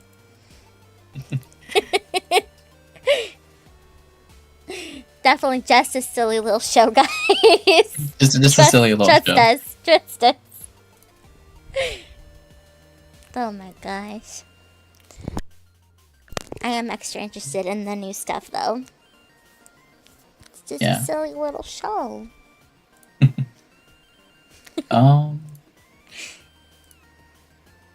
Just curious what more they'll adapt, like how much more of the light novels they're gonna adapt or not, because right now, let me see, off in Monster Season, that would be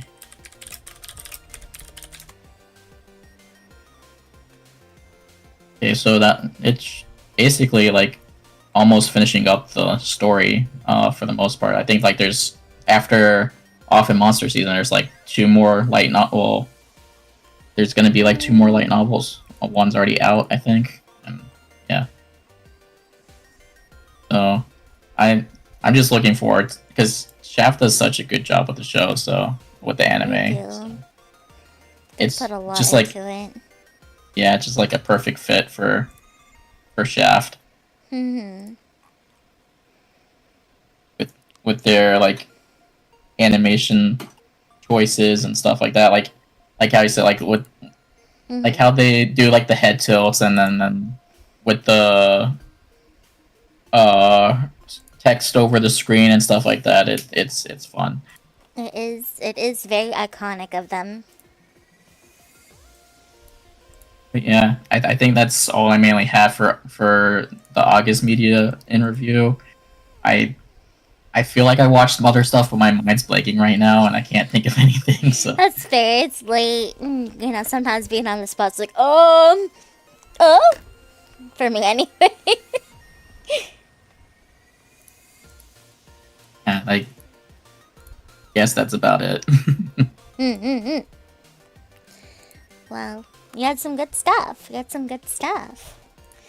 And I'm glad you are awake enough to talk about it with me. It's always nice to have a little chat with you, Kamu.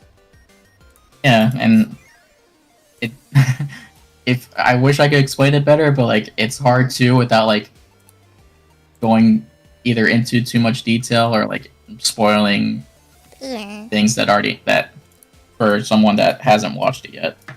Yeah, it's hard with Monogatari because there's like so much context. Honestly, Yeah. like you're losing so much context. Like even like it's hard to talk around anything because everything is part of something, and there's just a lot going on. So yeah, like how I was trying to explain like episodes 3 through 6. Like it's hard to explain like with her past selves. Like there's like because Nadeko's like she's only like. I think in the newest season she's only like 15 years old, but like she's experienced like so much like in the past seasons of the show that she has like in those episodes she created like 4 different versions of herself that like, and they're all so different just because of what she experienced within the past like 2 years or something in the anime. it's a lot. Like it's a lot that like to even like I said get the scope of to try and begin to explain what's going on now without like stepping on something that happened recently that would be important that you might want the context of. Yeah. But if you're looking for a series with a lot of content, Monogatari is up there. A lot of peak. It's very peak.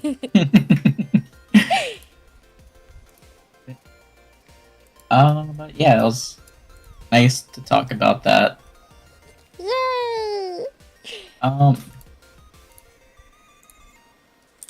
I guess that's basically all I have to say. That's fine. That's fine. You gave us a lot. You gave us a lot, actually. Especially since it's late and brain fart. Thank you so much, Kami. Thank you for making time for me. Bye. Bye. Hi, Levi. Nice paper star. Well, guys, it's just you and me. It's just you and me. Cracking open a cold one with the boys. Kami a good. We have been blessed. I head pat you. How dare you? How dare you? Let's crack open the boys. Let's see. I am very eepy. You guys have claimed me for 4 hours now. I hope you're proud of yourselves. That being said, I am gonna start winding down. Oh my gosh, yeah. Who's there? Who's up? Who's up? Send out the WYD text.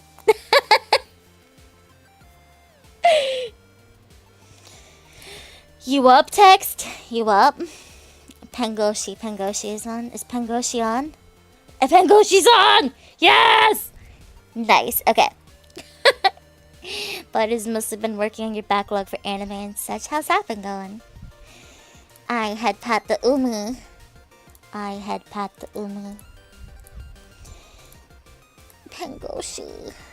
Pengoshi's just starting nice. Farming life in another world. I want farming life in another world. Yeah. Oh, are you enjoying the manga as well? Let's go. Let's see. Let me do my little. Tell me about that. But I'm gonna wind down while I'm here. If you don't know me, I'm Sleepy of Your Sleepy Witch, and you can follow me under that name just about everywhere. Or come hang out with us in Discord because we're pretty cool. You can do stuff like watch check-in with us. Hello? Yuripi, did you know Advanced GG has a sleep drink thing? Using code SleepyWitch10 for 10% off. You can also acquire such an amazing drink. Oh my gosh. Oh my gosh. I love sleep drink thing. Oh, Shinoko cooked today. I still have to watch it. Honestly, I got busy. Need to watch Vox Machina. Vox Machina is fun. Hunting Horn on Rise is kind of nutty. I bet. I haven't dabbled in Hunting Horn on Rise, but... Sleep drink thing. Best thing. Oh boy, sleep drink thing. Next time I see you guys, wait tomorrow on my lunch break for, talking about anime, actually, and doing some puzzles. We're gonna look at the upcoming season, I think. Take a peek and see if there's anything we're interested in. I don't know. Let me... Vox Machina, yes. We're gonna raid into the Pengoshi. Where are you? Where are you, Pengoshi? There we go.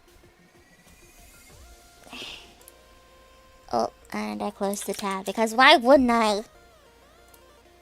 Why wouldn't I?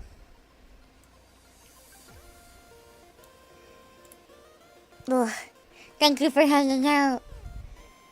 Right, I gotta try the Losing Heroines one. Yeah, like I said, free me, you guys. I've been here 4 hours. Free me. Free me. Ooh, I might try watching Alien. I do want to watch Losing Heroines though. Okay, I'm gonna put on the raid. Have a good night, everyone. A good time zone. Let me turn this off. What's great?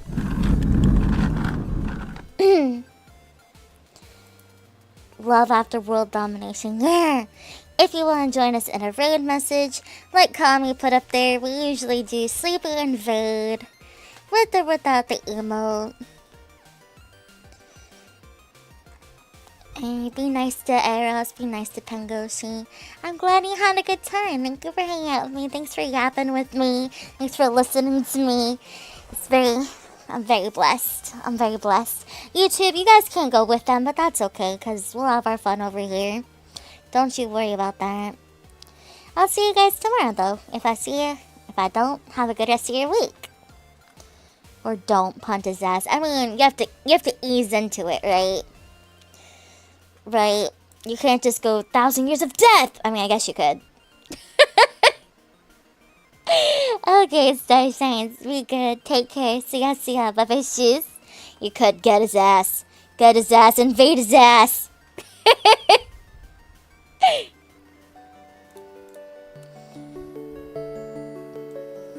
Always. Ass. No.